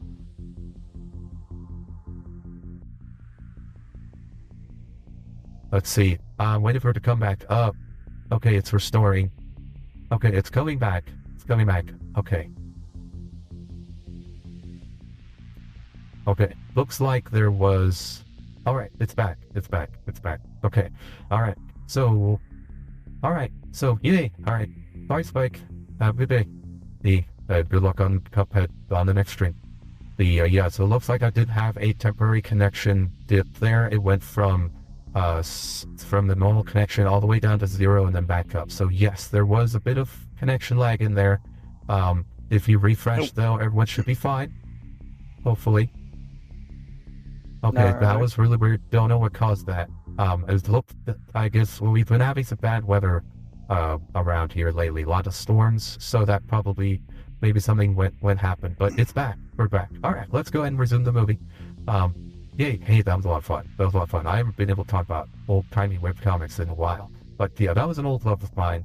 Way back in my college days, I read a ton of webcomics. So, all right, ad starting, but that's okay. We'll go ahead and resume the movie. It's fine. All right, here we go. Restarting the timer again. So we're actually at 1:50, 15 in for those keeping track. One reason to do an OBS plugin at the timers, then I'll be able to pause it. Yeah, fair. I do like also. Yeah, I do like how he also really gets emotional at the loss of his people. Like, he is affected by Leon's death. He is affected by the loss of the others. He sees it as a failure of leadership. Now, he sees it as a failure of planning to an extent. Be right back, Agile, yeah. Eternity stuck in the ad jail. Yeah.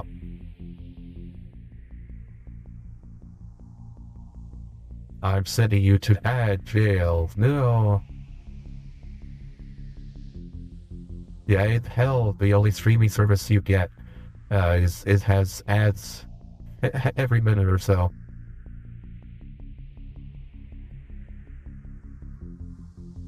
Now, this chess scene is also interesting, right? Because Sebastian is like, no, you can't do that because, then the queen moves and, so we can't make this play because it sacrifices my queen. The queen's too important a piece. We can't do that. And same with, as we see, Tyrell falls for his oath. It's like, why did you do that? You just sacrificed your queen. Obvious, I'm going to take it. But he sees past that. He sees past the immediate loss, the immediate sacrifice of the queen. Say, okay, so I sacrificed the queen. Then what? And he takes it to the next stage, and that's how he wins the game, is he sees past the sacrifice of a powerful piece. Very good symbolism there. Yeah, no, it's also the case of just basic chess. You gotta be willing to make the sacrifice of the queen to bait out certain plays.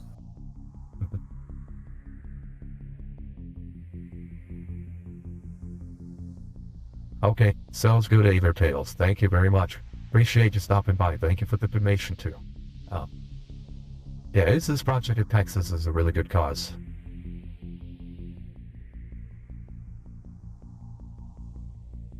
Yeah, I have thoughts on the legal system that I won't get into here, because, well, yeah.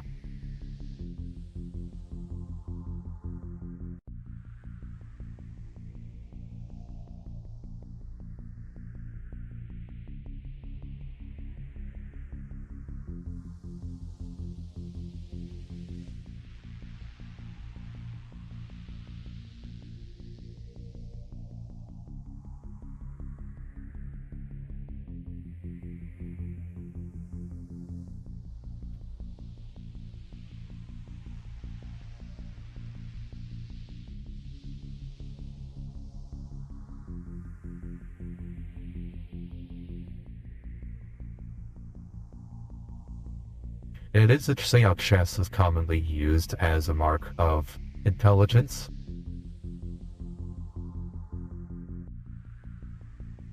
Yeah. It's easy to learn chess, hard to master. Yeah. Yeah, my main issue with chess is when I look at a chessboard, I can see all the possible moves, but I struggle to think of like the overall strategy. So for me, I think it's just a matter of I need to learn the frame of it. Like, what's the overall goal? Like, what are the overall tricks? I can learn the details of the moves, but not the general movement. I think if I had a good framework, I would probably do okay. Probably do a lot better, I should say. It's also trying to understand your opponent and knowing how to bait out the outcome you want. Mm-hmm.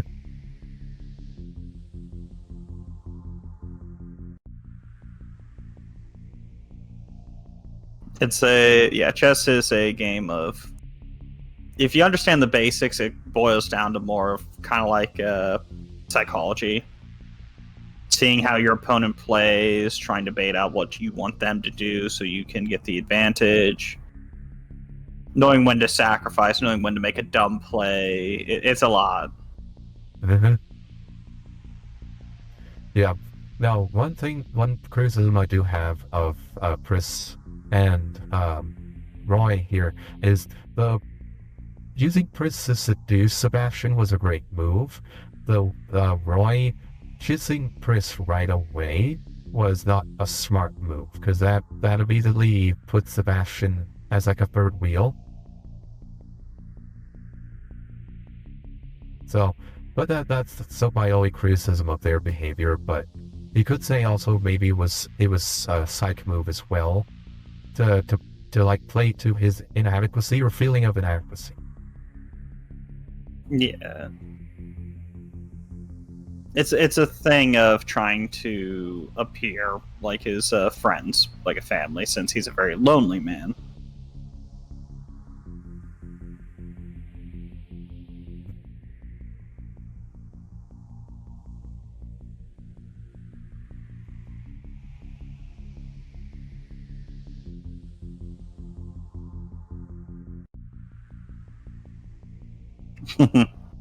Yeah. Yeah, because again, he sees the obvious response. The queen goes to bishop 6.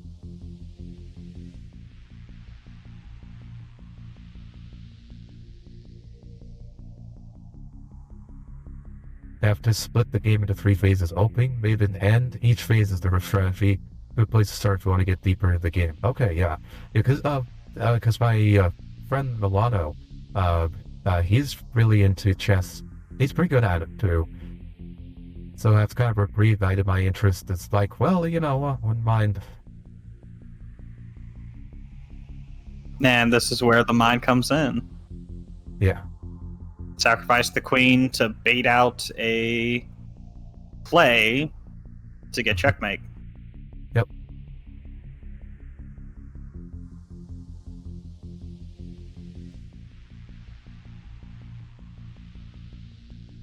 Which, makes sense for a military mind to know when to sacrifice in order to succeed. Yeah, it makes sense, Sebastian. It shows the difference between Roy and Sebastian. Sebastian's not willing to sacrifice, Roy is. So even though he feels bad about the loss of Leon and the others, he understands it's for a greater purpose.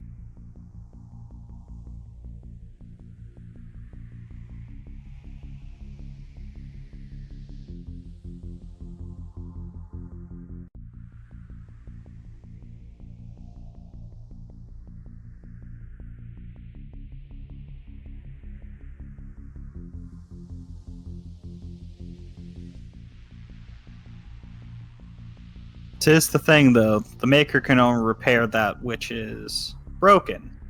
You were built broken. There's nothing to repair.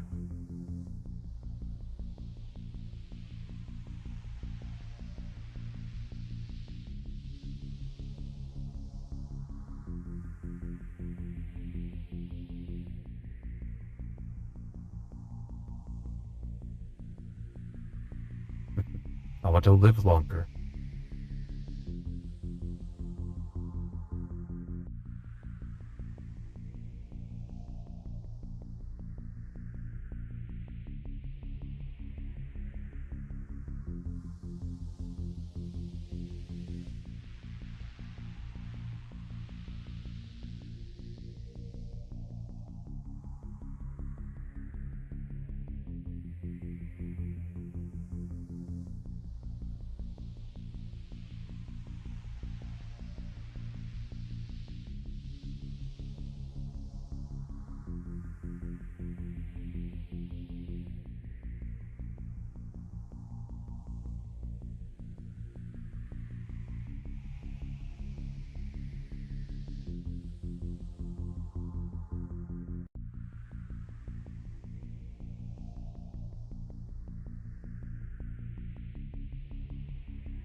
I'm getting a call real quick.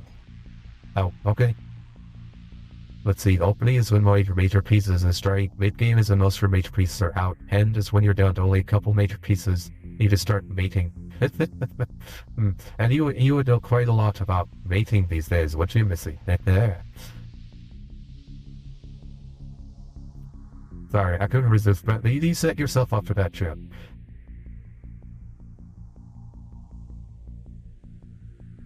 But yeah, this is essentially Roy's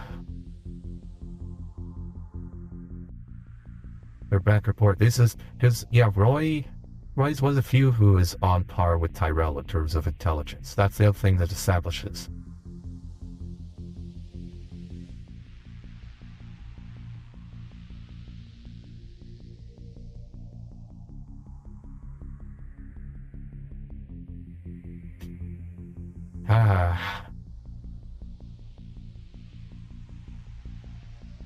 Yeah, I mean, to be fair, Tyrell, like, told him many of the things that he needed to. Like, yeah. Yeah, that's like, yeah, you see, like, the blood coming out of the eyes and things like that. It's a little more graphic in this version. Yeah, like, yeah, they show you a bit more of how Tyrell dies in this one. Then the theatrical cut, they kind of cut away from a little bit of the violence. So yeah, a little more gruesome in this one. I think we also see, like, when he shoots the other one, we do see a bit more of it.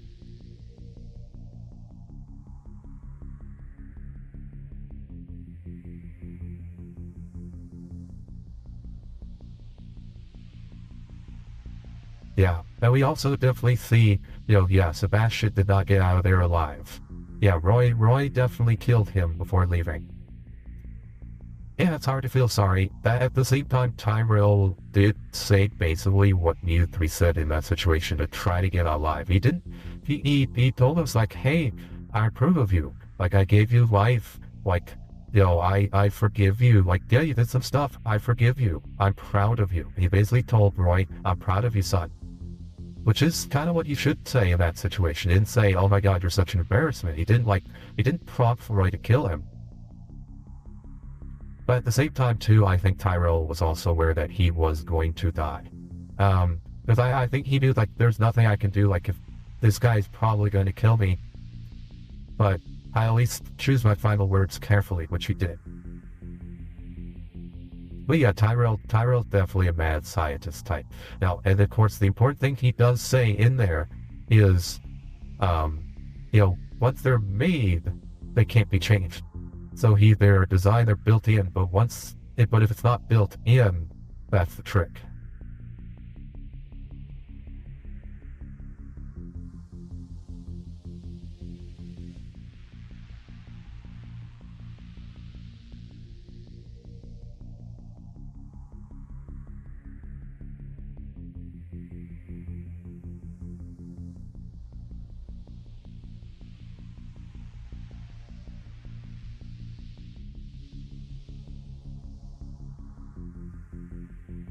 Yeah. At this point, Sebastian's already dead. He doesn't know that, but...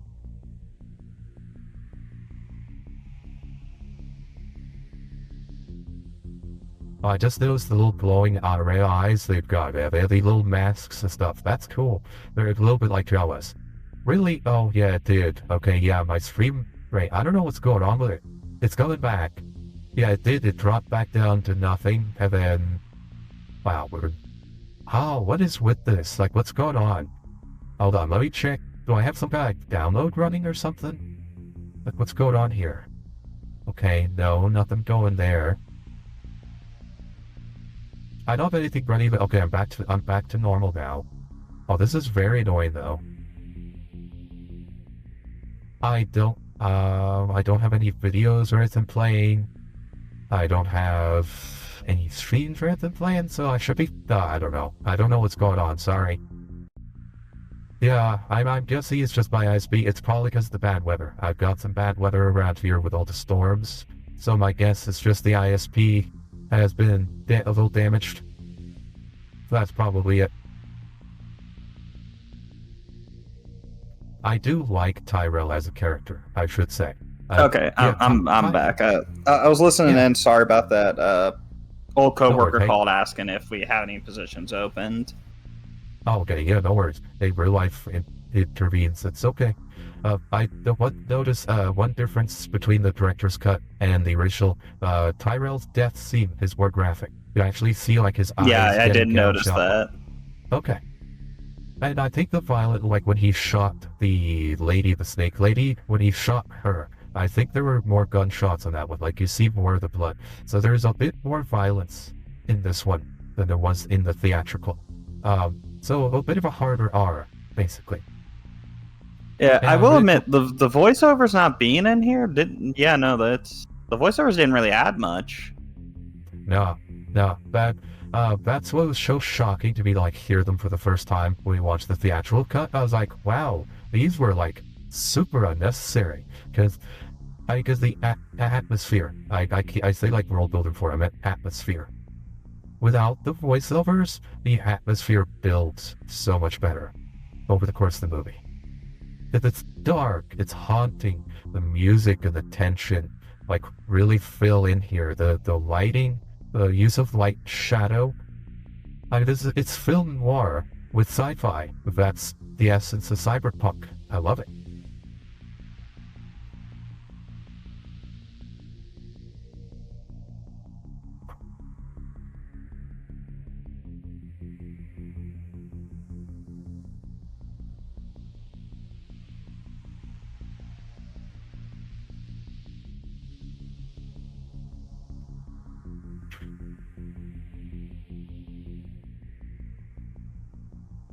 Now I wonder, okay, the one who plays that one, I wonder if that is, let's see. Now that was James, so the guy who did the eyes, that was James Hong. You've seen him, well, he's been in other movies. Let's see, I'm wondering if the little person there, I'm wondering if that's the Ewok.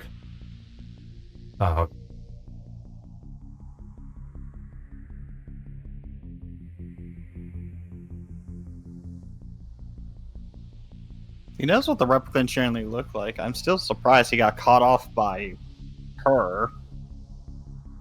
Yeah, well, the makeup, the fact that the makeup and she did blend in dress-wise, but this is also why he's like, wait a minute. So he does take a closer look at her here, and like, wait a minute.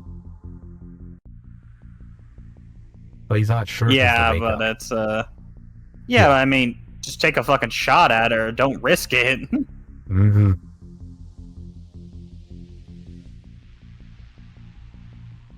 Because like getting close, the second, like if that is her, she's going to attack you. She's not going to let you shoot.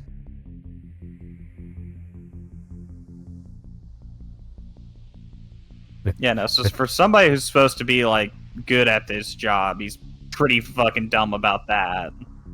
Yeah. Tyrell's character is fantastic, really is the cause of the replicant suffering. Like, you get why Rory wanted him dead or finding him screwed either way by design. Yeah, no. Yeah, no, he was lucky that she was fucking... I guess... She was fucking psychotic, to put it simply, because... Yeah.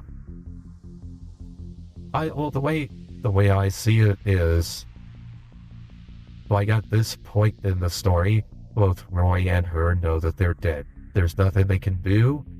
And so the way I see it is she didn't kill him outright because she wanted death by cop. Or death by Blade Runner, in this case. Like, her goal was, like, let's go out, let him kill her, and be done with it.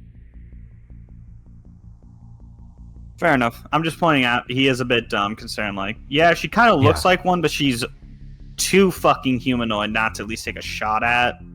Yeah, like, why did you just shoot her first and ask questions later? Yeah. The doll theme, yeah. Rachel Tyrell, 60s Barbie doll, Raggedy Ann, yeah, that's true. They do use a distinct doll aesthetic. He did the equivalent of the killer is sitting in a chair with like a fucking blanket over them, and you have a shotgun. So the first thing you do, walk over, put the shotgun in their hand, and then take it off and be surprised that it's the killer. Yeah, you're right. That is true. I missed the doll thing. Yeah, and the snake lady, more of an adult plaything. She's clearly the adult doll. And then, yeah, Pris is, in some ways, more of a childlike doll, which, not to put too fine a point on it, does indicate some abuse. I mean, very clearly, Pris and the other one were very, designed to be abused to a degree, because they don't have rights. So, they're basically the less sexy versions of what Dominic is, essentially. Bro, how you fucking missed that shot? Still.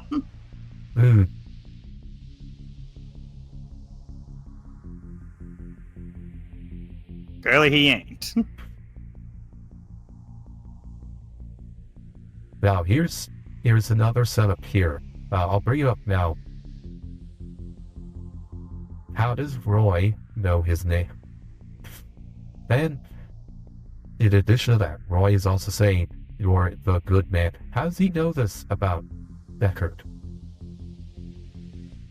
How does he know his name? How does he know what his reputation is, or what he's supposed to do?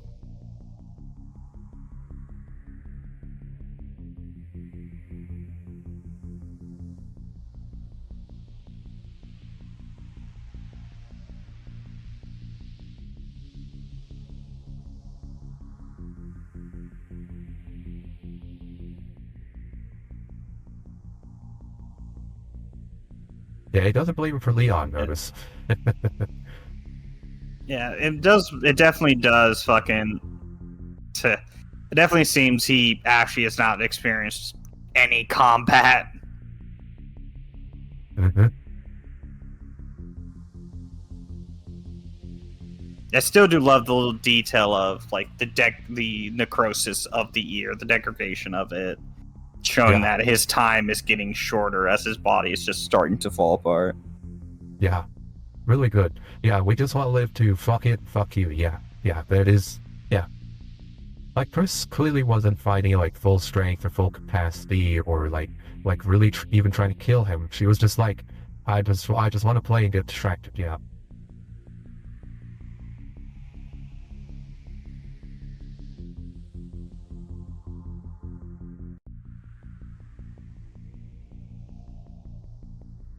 Yeah, because that's the thing with the replicants too. They can feel love.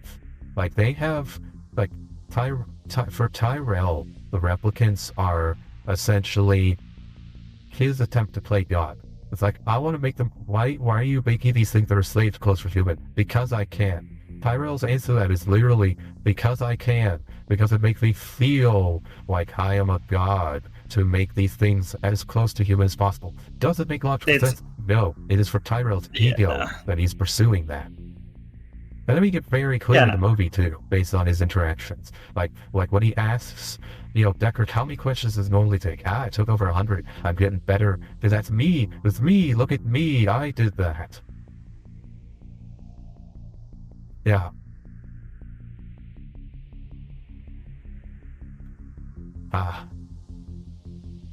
But Tyrell's character is a lot of fun for me because he's I guess he'd say a charismatic. He's a megalomaniac.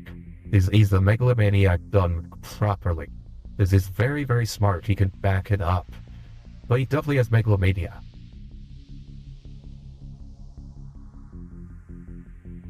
Oh yeah, definitely. This was a dumb thing to do. You're making slaves that can rebel. So that's the thing with, as much as it is, if you're gonna be if you can produce your own slaves, you don't want to give them the ability to rebel. Right, but Tyrell's not thinking of that. Tyrell is just thinking, I want to make humans. I want to be the man who can make humans. Still don't understand why Deckard does not go back for the gun. Not sure either. I don't know. I don't see that. That is your only way you're gonna fucking beat this dude if he's trying to kill you.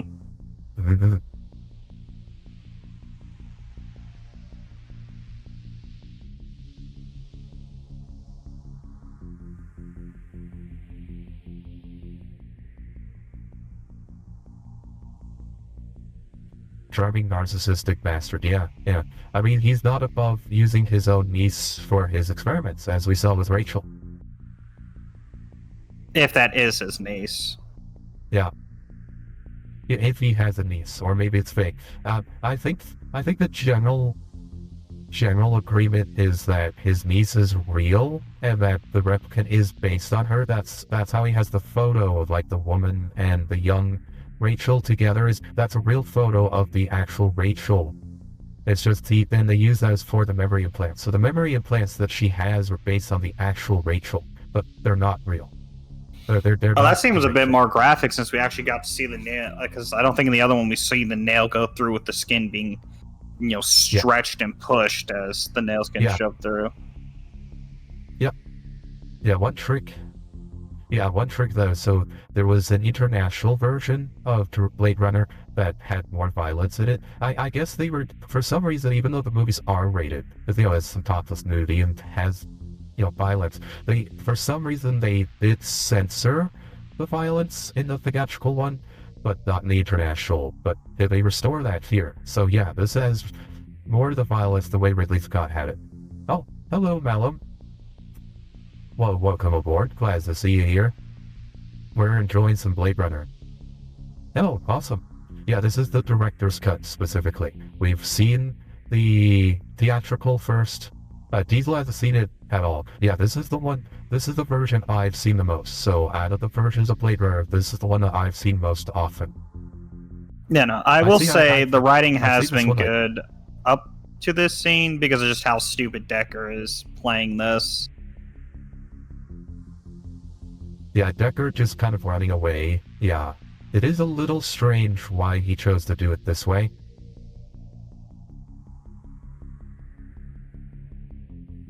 I would get running, but my main thing is the wall you couldn't account for, but it's the leaving the gun behind for no reason. Yeah, that is a mark. Yeah, I agree. I do like I just noticed his tattoos in this version.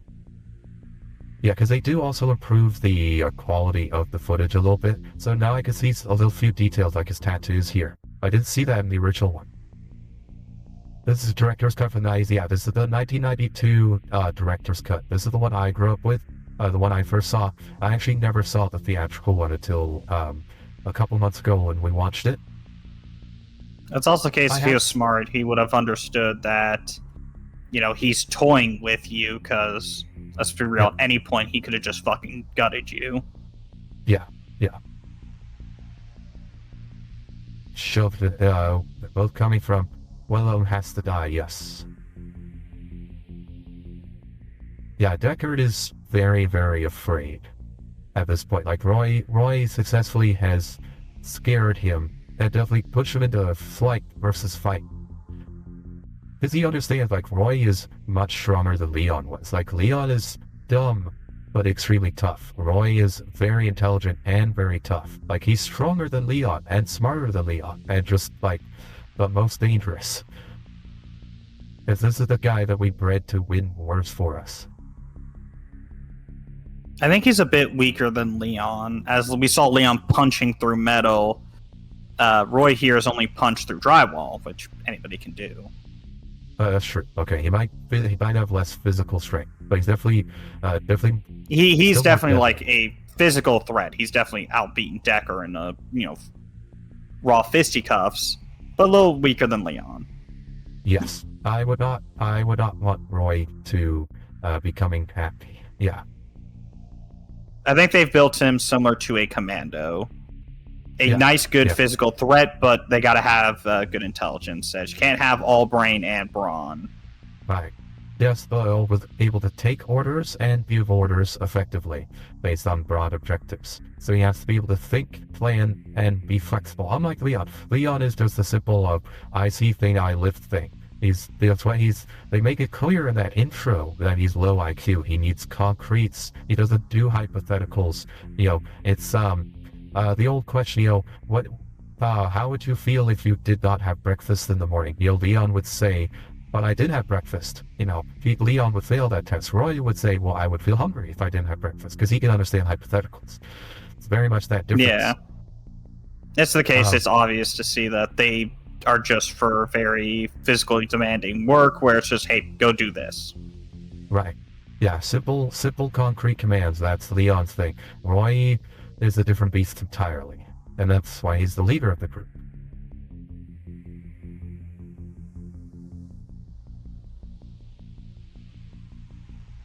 Well, we did a VHS bootleg of the international version. Oh, okay, okay.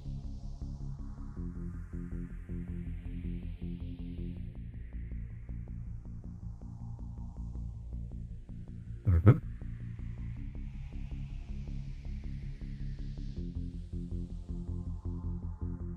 And that's why he's toying with Deckard to teach him a point. Like, he's not doing this to beat Deckard or to kill him. It's just to teach him a lesson and to convey, this is what my life was like. What you just went through, this is what I experienced. You know, this is what we all experience every day, all the time.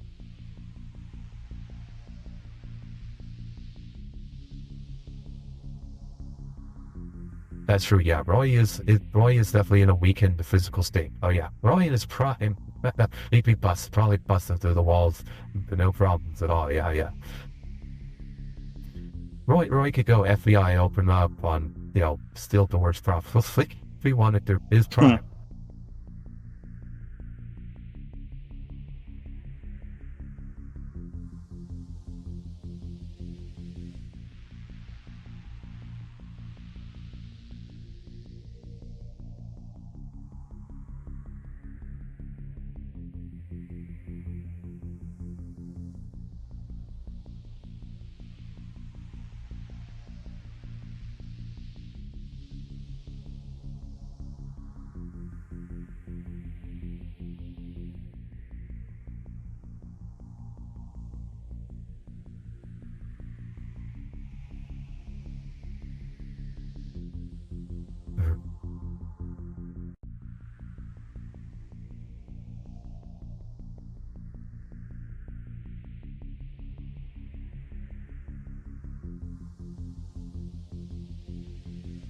And he finally allows himself to give up.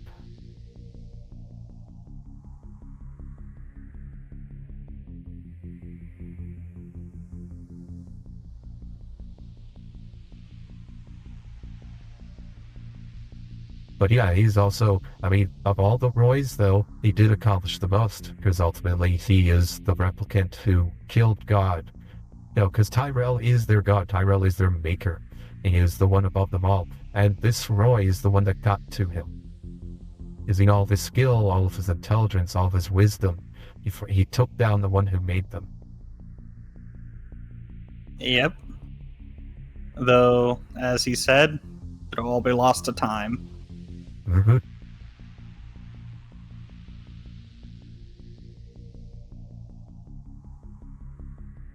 Yeah, so here instead of a little narrative, you just get him like just staring at him quietly. That's such a better mood than the theatrical cut. Yeah.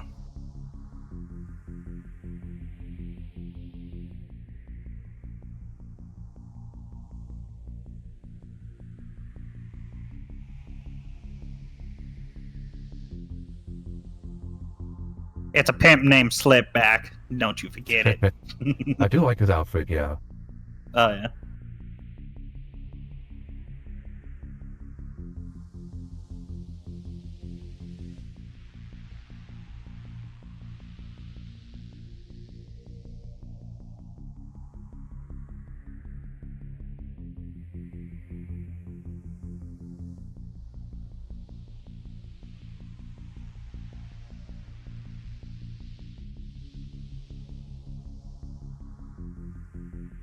Yeah, no, this is so much better than the fucking voiceover. God damn. Yeah. Okay, well, I'm glad you agree. Good. That was my assessment when I was watching the actual. I'm like, wow, the voiceover really killed the mood, really killed the atmosphere. Without him, this plays so much better. Yeah, and it seems the violence are also good, because they're not really gratuitous, they do help add. I think they were good. Yeah. Lower violence was fun, but it's definitely better than having the voiceover explain shit and me being able to come to my own conclusions about things. Mm-hmm. Seeing people react and judging by it, because it brings out the acting more too. Oh yeah. Yeah, I definitely understand why Ridley Scott was like, why? Why'd you do this to my movie?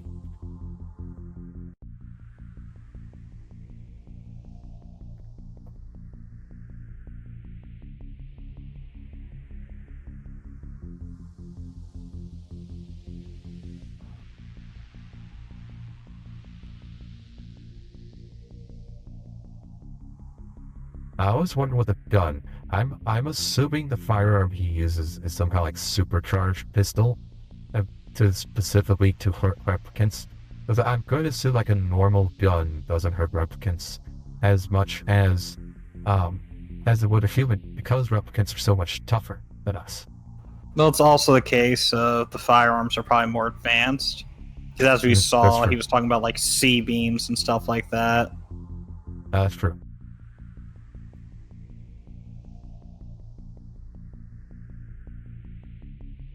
Okay, I'm just gonna put this pillow over your face. Just don't worry about it. They'll be over soon. You remember Old Yeller? I'm gonna send you the farmer Old Yeller whip. We'll be fine.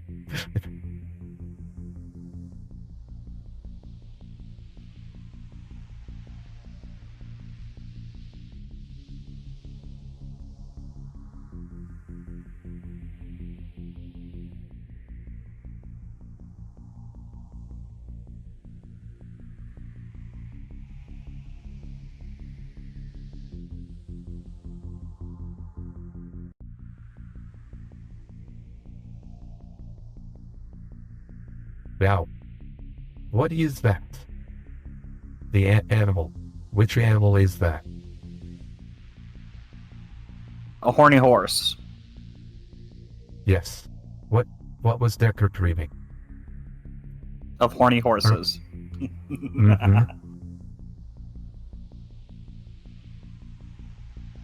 And that's how this one... Oh, it is way better it ends there. Yeah. Yeah, no happy ending in this one. So... Yeah, no, just ambiguous. Yeah, so the reason I point that out, do you remember the scene where he talks to her about her memories? Yeah. Right, so how do you think he knew about those memories? I assume it's because Tyrell probably told him. Right, which means, the memories that are implanted are, like, cataloged. They know what they put in the skulls. Right. Ah, actually, this is a pretty good one to leave on, so I'll do that. Hurry up. Alright. Over here. So the question is, so how did, obviously that's Gaff who left it there. So in the theatrical, you're supposed to, like, your conclusion was, Gaff was there, he left the unicorn to signal like, hey, I could have killed her, I did it as a favor to you. But it's a unicorn. He left a unicorn there specifically. So how does Gaff know about a unicorn? Something that Deckard was dreaming about. Shit. Is he a replicant then? I'll give you the other bit of evidence. So remember, the snake lady immediately spotted him. She immediately knew this guy's a cop, was playing him. How did Roy Batty know Deckard's name? Deckard was a fucking replicant. Yeah. Not only that, my theory is Deckard's not only a replicant, he is a replicant specifically designed to hunt other replicants. And they use him as an enforcer in the Outer Worlds. So how does Roy Batty know about Deckard? It's because he's met Deckard before. He's met other Deckards out there, other Deckard models like him. That's how he knows about the whole, like, you're the good man. Yeah, you've got to be good. You've got to do this thing. And that's why, but he doesn't know it, because he has memory implants, like the unicorn. So he thinks he's real. He thinks he's a human. he doesn't know he's a replicant. So he doesn't know that, like, the snake lady has met him before. That's why she immediately, his cover was blown the instant he walked in the door. That's why, Roy was like, I know what you are.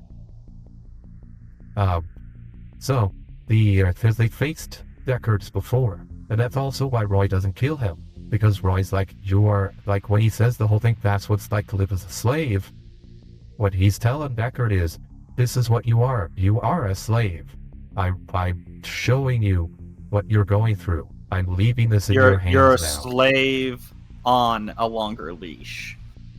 Yeah. He's trying to wake Deckard up the same way he got woken up. Which ultimately, I mean, works too, because Deckard runs off here with Rachel. They're both, basically, they both go rogue. Yeah, which also means potentially Deckard is a unicorn like her. Maybe this Deckard was made without the expiration date of 4 years. Quite possible, yeah. Now, the reason I bring that up, so when we watch Final Cut down the road, keep that theory in mind. So I did not want to give you that theory before we watch this one, or right after the theatrical. Because this movie presents the evidence, like, it's very, I think you agree, the signs that he's a replicant are much more overt in this cut than theatrical. In the theatrical, you could get away with saying he isn't. In this one, though, the unicorn dream is a key piece of evidence. That's why I wanted to bring that up, tie that in for you. But the hints are still there in the theatrical, and Scott did say that was very on purpose, too. Oh, and so Missy also has opinions on the human-robot thing. Okay, so do you have thoughts on the Deckard being a replicant? I'm curious what they are. But yeah, okay, so Diesel, let's, while Missy types that up, let's have you, so what are your overall thoughts on director's cut versus theatrical? Which did you enjoy more? I like the director's over the theatrical. Hey, fucking, the voiceover didn't add anything except for stupid, dumb audience need key jingle to understand movie. Yeah, I agree. Yeah. Like, because the only reason I was like, maybe there was some stuff I'd missed or whatever, but it's like, no, I pretty well got everything. Because we had enough time to where I didn't remember every fucking thing, but yeah, no, I got everything I needed from those scenes, and I was able to draw my own conclusions about certain scenes that didn't overall impact my fucking viewing of the movie. Because they give you enough to form your own opinions to where you could still enjoy it. So, yeah, no, overall, it was more enjoyable than the fucking theatrical. And okay. I do like the iffy ending where, it's not all happy-go-lucky. Yeah, how far do they get away? I mean, Gaff is clearly being nice to them, letting them get away.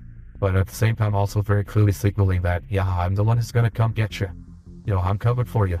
So, be on guard. That was set up earlier, is like someone would hunt you down. Well, that's someone's Gaff. Let's see. But yeah, this is, so as I said, when I saw Blade Runner, this is the version I saw. This was my first exposure to Blade Runner, not the final cut. But this was the run I saw. So I think, the person who was in here, Malum. So Malum saw, the director's cut as well, watched it a ton. I didn't see it like 100 times. I've only seen it, 3-4 times, I would say total, and then final cut. So honestly, I've been watching Blade Runner more lately than I have beforehand. Like, it's a solid sci-fi classic. Okay, oh, here we go. So Missy, during production of the movie, the robot thing was just this weird idea Scott got in his head that no one agreed with. Even Philip K. Dick was like, bro, what? So when Scott got full control, took an unused unicorn scene from Legend when the director's got to shoehorn his theory in. No, apparently that was, so the unicorn scene from Legend that has been debunked, it was apparently specifically shot for Blade Runner. He got it done on a secondary set. So yes, so Scott actually spent money spent some of the budget to get a unicorn scene shot just for the movie, but it's not apparently from Legend. Apparently, but yeah, that is funny. Yeah, because Phil K. Dick does make clear in the original book Deckard is not a replicant. That is true in the book. He is not a replicant. Yeah, but the unicorn scene was Scott's effort to imply that Deckard is a replicant. Yeah, Ridley Scott has said, from his view, yes, Deckard's intended as a replicant. Always was. That was the big twist. Because, you're a fan of, Total Recall with, you don't know what's real or not. Same here. Deckard is working off of memory implants. This is also why he fumbles around a bit. Because, at the start of the movie, you're led to believe that he's old, he's experienced, he's retired, and they're bringing him back. Is that the case? Or are things desperate enough that they popped him out of a jar, fresh and new, ready to go? And I like it, and I will specify Total Recall with Arnold as the lead actor. The fucking reboot straight to the fucking DVD bin one, no, that was a fucking garbage. Excuse for garbage. Total Recall. Yeah, yes. Sorry, the original, yes. If I say Total Recall, if ever I say a movie, I usually mean the original. Yeah. Yeah, I just know it's more reason that we watch that fucking total garbage fucking reboot or whatever the fuck they tried to do. Yeah. Well, it is up to Robot Theory more. It was delivered from the get-go. Yes, Scott intended it, but you are correct that Phil K. Dick never meant Deckard to be a replicant. They also there are some spin-off novels that came out before 2049. So the spin-off novels, I forgot who wrote them. Was it Kevin Anderson or somebody else? I can't remember. I read one of them. Unfortunately, I never got my hands on the third one, Replicant Night. I never got to read that one. But those also deal with Deckard as human. So Deckard's explicitly a human in the two follow-up novels to this movie. They don't use Phil K. Dick's Do Androids Dream of Electric Sheep continuity. They use the movie continuity, and they're sequel books to the movie, not the book it's based. You know how that goes. But they make clear Deckard's human. So yeah, a lot of the spin-off media and the original source have him as human. But in this movie, in the director's cut and final cut, Deckard's a replicant, and there are signs of it. As at him stumbling around, he has the memories of experience, but he doesn't have the physical experience. Because I said earlier in the movie, wouldn't make because I did point out, why not make a replicant Blade Runner? Yes, that's which it would be more cost effective than attempting to hire people, having them go through the psychological stuff, considering with the replicants, outside of the fucking dumb ones who's they're not fucking human at all. They act very human. And to get somebody who would be psychologically sound enough to be okay with killing something that's damn near fucking human, but being able to, not cross the two and go and, kill an actual person would be very difficult, considering you somewhat disposing them to be serial killers. Yeah, because basically. the lines would begin to blur, especially considering he's making them more and more human. Lines will begin to fucking blur for people. And of course, that depends. You need somebody who's okay with doing that. Because it's a different thing to, kill something that you can obviously say is not human, compared to something that is, looks human, acts human, is damn near fucking human, except for a couple of key things. Mm-hmm. So it would make more sense just to produce, Deckers, things already with that predisposition that are programmed and controlled. Yep, and who essentially have memories of killing, so they have a distaste for it, but they are still able to go through with it. But the reason he's so sloppy is because he has the memories, but memories aren't physical application of it, so that's why he's a bit on the sloppy side. That's why he gives into fear and so on, because he's fresh out of the pod, basically. They kept him around as an emergency backup, for when one of their own gets killed, because, okay, now it's serious. Now we got a real threat. We got to bust out the Deckard model. Okay. And yeah, that's also why I bit my tongue when he said that, because that's exactly what essentially is going on here. The actual Blade Runner is Gaff. Gaff is Deckard's handler. Deckard is a replicant assigned to Gaff, and Gaff is essentially managing him, if that makes sense. So, yeah. But Team Human, I do understand Team Human as well. It is a mind screw though. It's a mind screw I enjoy. And it reframes the thing where, like, if Deckard's a replicant, then he is a slave hunting other slaves without knowing that he's a slave and falling in love with another slave. There's a heavy air of artificialness and fakery. And, what is real? Well, what's real, the love between Rachel and Deckard is real.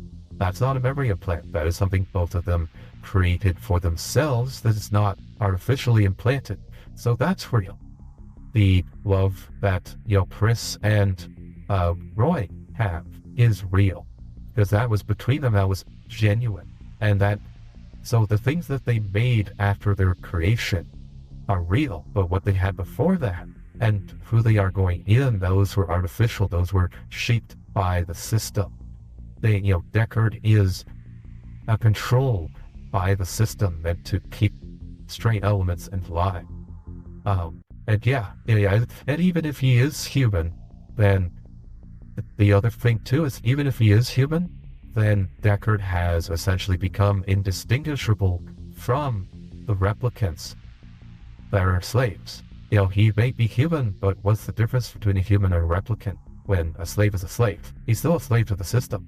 He is still, as the Bryant says, you're either a cop or you're a little people. Oh, you're either a human or a replicant. Well, what's, even amongst humans, what's the difference there? So that it ties to the broader theme. Where even if he is human, it ties to the broader theme, and that's really, really good. Yeah. That's something 2049, the Blade Runner sequel, does beautifully, and I love it, is the whole theme of real and artificial, and I will get to that one soon. Now, 2049 does do some controversial stuff with the lore, but we'll get to that when we get to that. Yeah. So, but it is a good movie. I love 2049. It's just, but there are some story plot beats that we'll have to deal with when we get to that one. Fair enough. Another thing I'd like to point towards him potentially being a replicant is the fact that they produce combat models that have to be able to go in and kill while still functioning, being able to function in a society alongside a unit. They still have to be able to function normally. So it's not out of the jar that they could produce something that is less to a degree of that, which is just hunting down replicants. Yeah. So and again, I like the theory that Deckard is the standard Blade Runner cop model. Like he's the man, he's the replicant who polices the other replicants. He's the one they dispatch to, like, get rid of them. Still need to watch 2049. Oh, yeah, but 2049 is very good. Definitely recommended. Villeneuve. Oh, man. Villeneuve does such a good job with atmosphere. Like, I mean, Blade Runner, this one has great atmosphere. Villeneuve kicks it to another level. Might be heresy. I would say Villeneuve has a better sense of establishing shot in many ways than Ridley Scott did. Which, that might be heresy. But I might take that back too. I don't know. Once I see it again, I might be like, okay, I'll change my opinion. But I loved the established shots of 2049. I love the pacing of 2049. So I feel like I would love it. Yeah, same here. Yeah, I love Villeneuve's Dune. I love Arrival. I haven't seen some of his earlier works, but I like Villeneuve overall. I'm looking forward to the third Dune movie. I'm looking forward to, they're saying he might do Rendezvous with Rama, and I'm very looking forward to that. Rendezvous with Rama was one of the sci-fi books I read in high school. I've read the whole series. In fact, the first one by Clark, and then the other three that he co-wrote there with another person. Those are very, very good. And definitely look forward to Villeneuve adapting that, because that's the kind of cerebral, atmospheric, very visual heavy sci-fi that I think he would do very well at. because it doesn't, the book doesn't give you all the answers. It doesn't tell you this is what this is. It gives you clues and hints that are expressed in the course of the story, and you have to pay attention, but it doesn't spell everything out. And by the end, you're still left wondering about some stuff too, which is also fine in my book because it's a good sci-fi book.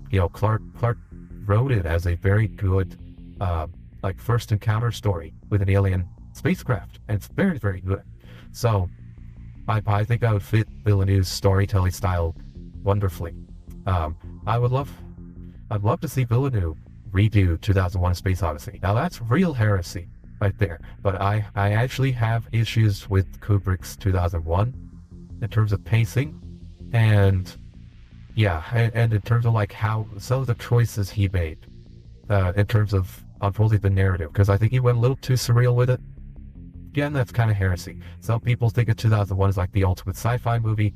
I see it as pretty good music, but it's got some flaws. So I think it could have been better. But I know there are Kubrick stans are getting them on mentions threatening the movie now. So I don't know. Kubrick stans are. Yeah, fair. But let's see. Do you think he should do the first or second drama? Second one had a little conflict. I think he should do the first. I think he can make the first one work. Just don't make it like a 3-hour epic. Keep the pacing. Do like a 2-hour, keep it between 9 minutes, 2 hours. Just introduce it. Just be like, here's the thing, here's the setup, here's the mystery, and then kind of set up the sequel. If you're gonna do it, you're gonna want to do all 4, but set it up with the first one. I think. So make the first one just the woo mysterious object and whoa, what's going on? There's so much here. Oh man, but it's set up the things that will pay off in the second and third movie, or second, third, and fourth movies. So that's how I would do it. But no, I would like him to just do the first book because I think that'd be really interesting. Another one he could do, Asimov's one with the multiple suns. That'd be kind of neat as well. But yeah, that would be tough. That would be tough. But anyway, I'm going away on tangents. But yeah, so after we finish the Blade Runner. There we go. After we finish the final cut Blade Runner, we'll do Black Lotus. It's chronologically, that's next. Then we'll do 2049. There is no director's cut for 2049. There's just 2049. That's it. And then there's going to be a 2099 series for Blade Runner, apparently, but I haven't heard anything good coming out of that. I'm extremely skeptical of the Blade Runner TV show that they've been talking about. I don't know if that's going to be any good. I'll wait for the reviews before I even tackle it, because I'm like, I hope it doesn't suck. And he's got Michelle Yeoh in there, I think, who I like. I like Michelle Yeoh, but it could suck. Third Dune movie, yeah. Look at his favorite spoiler series. Yeah, I know. Tell about it. But yeah, I've waited through. I didn't finish the prequel trilogy for Dune. I read the Lyric Jihad. I didn't read the other 2.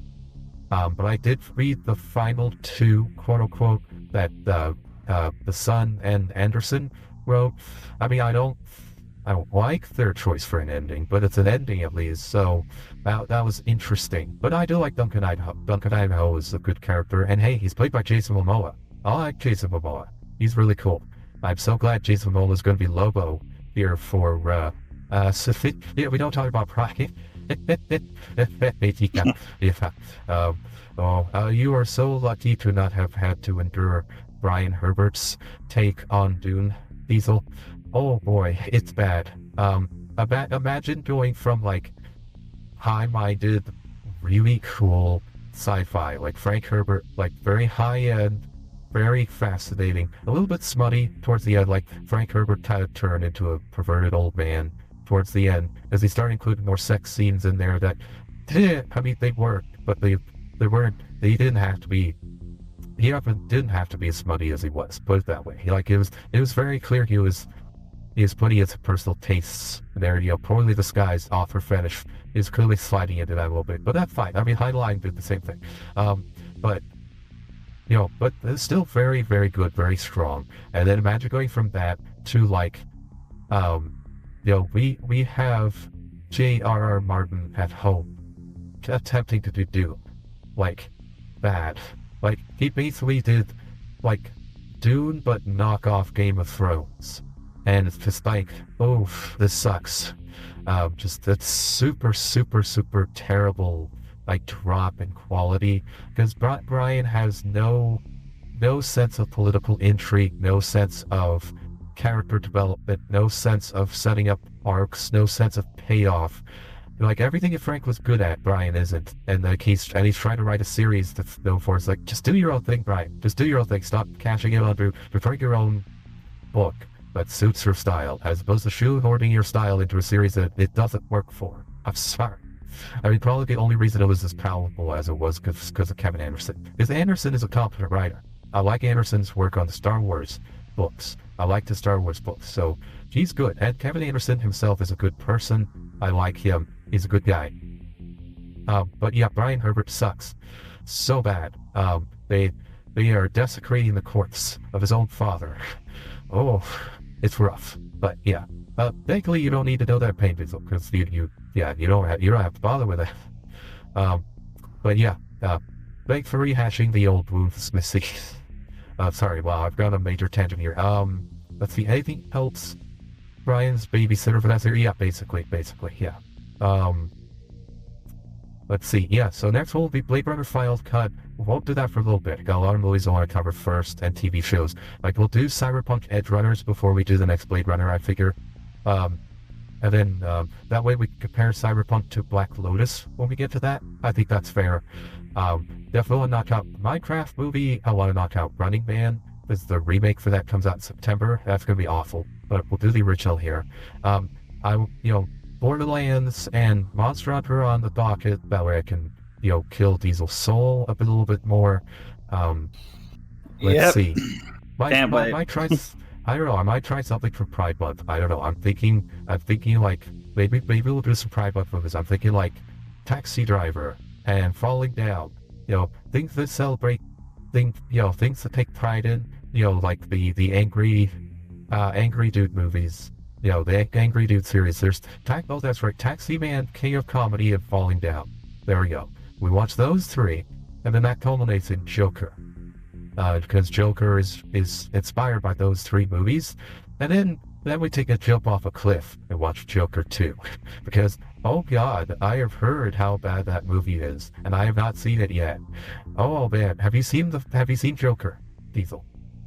No, I actually never sat down to watch the original. I heard I heard the first Joker was good, and then the second one, they just fucking did a DC and just fucked everything. Yeah, the second Joker, the director basically wanted to punish the fans of the first movie for liking the first movie. It's literally a case of the director saying, you like this movie? Well, I hate you, and I'm going to make you feel bad by making a movie that punishes you for liking my really good first movie. And I was like, oh my god, this is like the worst example of like... it's like those Hollywood writers who make game adaptations and are sitting there proud, like, we have never played the video games and have seen any media related to them, so we're going to make a good series. Like with Halo and the God of War series that we're going to be getting, that's going to be awful because the director is actively stating he has never played them or seen any media for God of War. And of course, Last of Us, I think they actually played the games. It's too bad you played the worst fucking one. The two. The first one was good. Yeah. I don't agree with the actor, though, they chose. Yeah, Ellie's actress is pretty... she's okay in season 1. Pedro Pascal is really good. I like Pedro Pascal as Joel. I think he did a great job. I remember seeing the character they cast for fucking Abby, and it's just like, you should have had her be Ellie, and had Ellie's actor be Abby. Swap that. Yeah, it would work, actually, if they swapped the two. Yeah, I know. But the biggest problem I had with season 1 of Last of Us, I did like season 1 of Last of Us. The only problem I had was they wasted Nick Offerman. Like, Nick Offerman as a survivalist junkie he plays brilliantly, but you then, like, he doesn't make it past one episode. What the hell, guys? I wanted to see him banter with Ellie some like he does in the video game. That's a cool character. Why did you change this to only have one app? Yeah, no, it's also the issue from what I've heard in season 2 and forward. It's Ellie doesn't grow up and doesn't fucking change, and the writers have no idea how to write somebody who is revenge driven. Yeah, I heard. Yeah, you know, it's awful. Apparently, Neil Druckmann had a heavier hand in season 2 onward, and it shows because he sucks at that would explains. Yeah. Okay, so we're gonna see the self-insert so he can fuck Abby and show that the trans and feminist community he's an ally. I don't know. Well, the thing is, he isn't, because he got the female writer of Last of Us 1. Who was responsible for being a good game. He got her fired, so he could replace it with himself. And then he put his own barely disguised fetish into Last of Us 2, Abby. And now he's putting his barely disguised fetish into Intergalactic. It's like, dude, like, someone keep him away from games, because, like, the dude is, like, he's creepy. Like, he puts, like, creepy stuff. Like I said, and I don't like it. He's a self-proclaimed ally to women and trans people. Like, he has no problem. Yeah, he stabs into the back for his own career advancement. So yeah, no, that's we'll leave it at that. We'll leave it at that. Oh boy, I could go long rants about that. But anyway, I hope they stop adapting the 2 books after God Emperor. Great place to stop. I don't want to see a movie about the hero species by Kit Duncan's magical dog. Yes, agreed. God Emperor of Dune was pretty much the peak of the series, I would say. But yeah, the last 2, the last 2 do get a bit on the horny side, as I pointed out. Yeah, as I said, Frank Herbert does turn into kind of a pervy old man, and those books do have some of that, kind of like, Heinlein. Early Heinlein is perfectly wholesome, but yeah, the older he got, and especially as Heinlein and his wife were definitely the kinky sort, and so that kind of bled over to some of his material. So, his wife, Heinlein's wife, was a major influence on him towards a lot of the sexual content of the books. So, in case you're wondering. But by the way, I do recommend Heinlein. If you've never read Heinlein, read Heinlein. We've already seen Starship Troopers, but he's got a lot more. I should dig up Puppet Masters. Puppet Masters had an adaptation that was not half bad. You should watch that. Okay, I just remember that one. Alright, anyway. Alright, that should wrap it up. Any final thoughts on Blade Runner, Diesel? No, I ain't got none. Okay, same here. I'm pretty good. So yeah, as said, we'll do Minecraft sometime in June. What we'll watch next week, I don't know. Maybe we'll do Fifth Element, since that has been requested. I should be able to get my hands on that pretty easy if I don't already have it, honestly. But yeah, Fifth Element is now on the request list. And I should look up Puppet Masters. But yeah, we will be doing Minecraft sometime in June. It'll be trying to make a big collab. So Kodiak, Cookie have invites, of course. Sage will be joining us again. He's finally getting settled in. It's been a while since we've had Sage on. Hopefully, Goth would be welcome to join in for Minecraft, of course, as well. Red Stranger Strange Land has Space to Travel. Oh, that's a good one. So yeah, Stranger Strange Land is his first mature work. But it's not like Movies of Harsh Mistress is great. Lunar Harsh Mistress is really great. I also recommend, try the Rolling Stones. If you ever wondered where the tribbles in Star Trek are from, try the Rolling Stones. Is actually, I believe, their origin with the flat cats. If you ever wondered on that, but let's see. I should do it. Yeah. So, now streaming tomorrow. So programming notes. So tomorrow I'll be doing Leaf Town. It's a Keymailer game, got for free from Keymailer. Better try it out. We'll see. And then we'll have D&D over on Blue Twitch with Cookie and Hank. I need to get my character sheets done because I keep putting that off. I won't be streaming again tonight. I'm going to be turning in because, boy, I'm tired. But this was fun. This is a lot of fun. So thank you for all the raids. Thank you to Iron Spike for the raid. My goodness, that's a notice me senpai moment for me, and I really like that. That was awesome. Thank you for the donation to his project, Aether Tales. Thank you for the gift sub, whoever gave that. I don't know who, someone did, and that's awesome. I appreciate that muchly. thank you for everyone who joined. We had Goth, we had Fing, we had Missy, we had Dark Fred, lots of other people in the chat. Sorry, I can't remember y'all. Oh, Botan was in here earlier too. With 60s, we're just a product of the time. Yay, no worries. All right, we will see you tomorrow and see you next week for something. We'll see. I look forward to the year anniversary coming up, August 8th, 7th, and 8th. There you go, check it out. This is Dominic Bytes signing out. When next we meet, may your robot body be fully charged.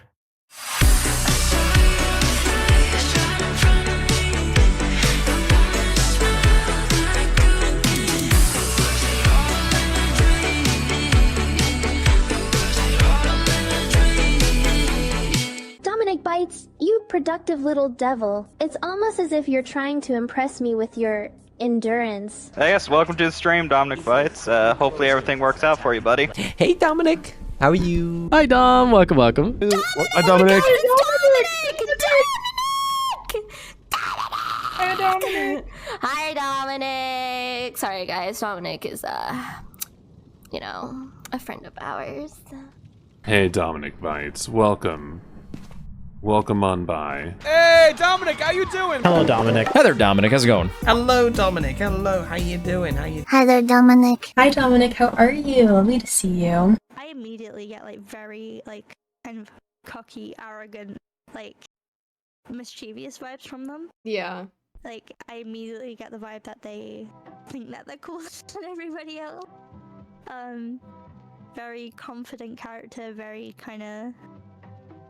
You cannot question what they do because they're not gonna abide by your expectations. Kind of like an outlaw of a character too. They don't fit in, and maybe they're kind of more on the villainous side because of that. So, Chuni again? I think so. I think so, especially with the glowing eye and the peace sign around it. It just screams Chuni. Hey, Dom, how's it going? Hello, Dom. How's it going? Welcome. Howdy. Hey, Dom. So good to see you. Hi. Hi, Dominic. How you doing? Hi, Dominic Bytes. Hey, Dominic. How you doing? Hi. Hi, Dominic. What's up? How are you doing today, Dominic? Dom, thank you. Hello, Dominic. Dominic Bytes. How's it going, Dominic? Welcome in. Mwah. Dominic, hello. How are you doing, Dominic? How's your day been, bro? Yo, Dominic, how's your day going? Glad you can make it. Hi, Dominic. Welcome on in. Hello, Dominic. How are you? How are you doing? Welcome in. What's up, Dominic? Welcome in. Welcome back to the lab. How are you doing today? Dominic, hi. So, hello, Dominic. How are you doing? Welcome in. Hello, Dominic. Hello, darling. How you doing, darling? Hello, Dominic Bytes. Hi. Dominic, hello. Hi, Dominic. Dominic! Hello, Dominic. I hope you're doing good today. Dominic, I think it's Dominic. Also, Dominic is a really epic name. I feel like unless I'm pronouncing it wrong, then that's fine. What's up, Demonic Bytes? Or Dominic Bytes, not demonic. That was rough. Hey, Demonic. We're doing, Dominic. I keep reading your name as Demonic. I don't know why. I'm dyslexic. Give me some slack. Okay, I'm back.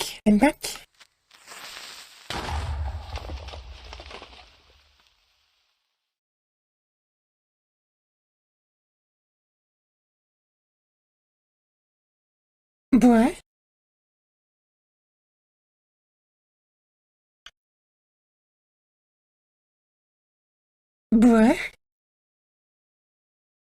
Dominic, you fucking bitch. Yo, Dominic, welcome on in. Yo, Tier, welcome. How are you doing? It's good to see you. Happy New Year. Hi there. Hi, Dominic. Hi.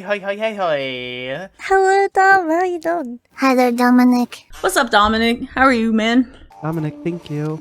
Can you stop slamming shit? Hey, Dominic. Dominic Bytes, hello. Welcome back. What you doing there, Dominic? What you doing? What have you done today? What have you done today, Dominic? I want to know. Oh, damn. Look at that. Dominic, off the hook, chain, handle, and wagon. Dominic, hey there. How goes the falling? It goes great, cutie. You want to fall in this lap and watch with me? Hi, Dominic. Hi, Dominic. Dude, Dominic, you come at the worst times every fucking time. What the hell's wrong with you? Hey, Dominic. Hi, Dominic. Happy New Year. Hey, what's up, Dominic? Hi, Dominic. Hello, Dominic. How are you? Hello, Dominic. Welcome in. How are you? Oh, hi, Dominic. Dominic, hello! Hey, Dominic Bytes. Hello, Dominic Bytes. Hello. Hello, Dominic Bytes. What's up? Dominic, what's up? Dominic! Welcome! This is such a cool design. So funky, so fresh, and so many design elements in it. You can see like the galaxy pants, the almost futuristic back of the jacket with all the colors, the shoes with all the colors on them. Also, the pointy teeth are so cool. I love the pointy teeth. And then they have the hair with the coloring, so you have the light in the front, you have this streak of purple, and then you have the dark in the back, which is so cool. This is such a fun design. And then the glowing pink eyes is such a cool design feature. It is so nice. It's it really makes the eyes pop and really draws your eyes straight to their eyes. I think you are so cool, and you are gonna get ice cream. I cannot read names right now. So the last one, the more blue picture, for sure number one. The last tuning we did, yeah, 100% number one. Dominic Bytes. Oh, it's you. Oh dear Dominic Bytes, let's just say there are certain positions we could explore together that would make even the most advanced AI blush.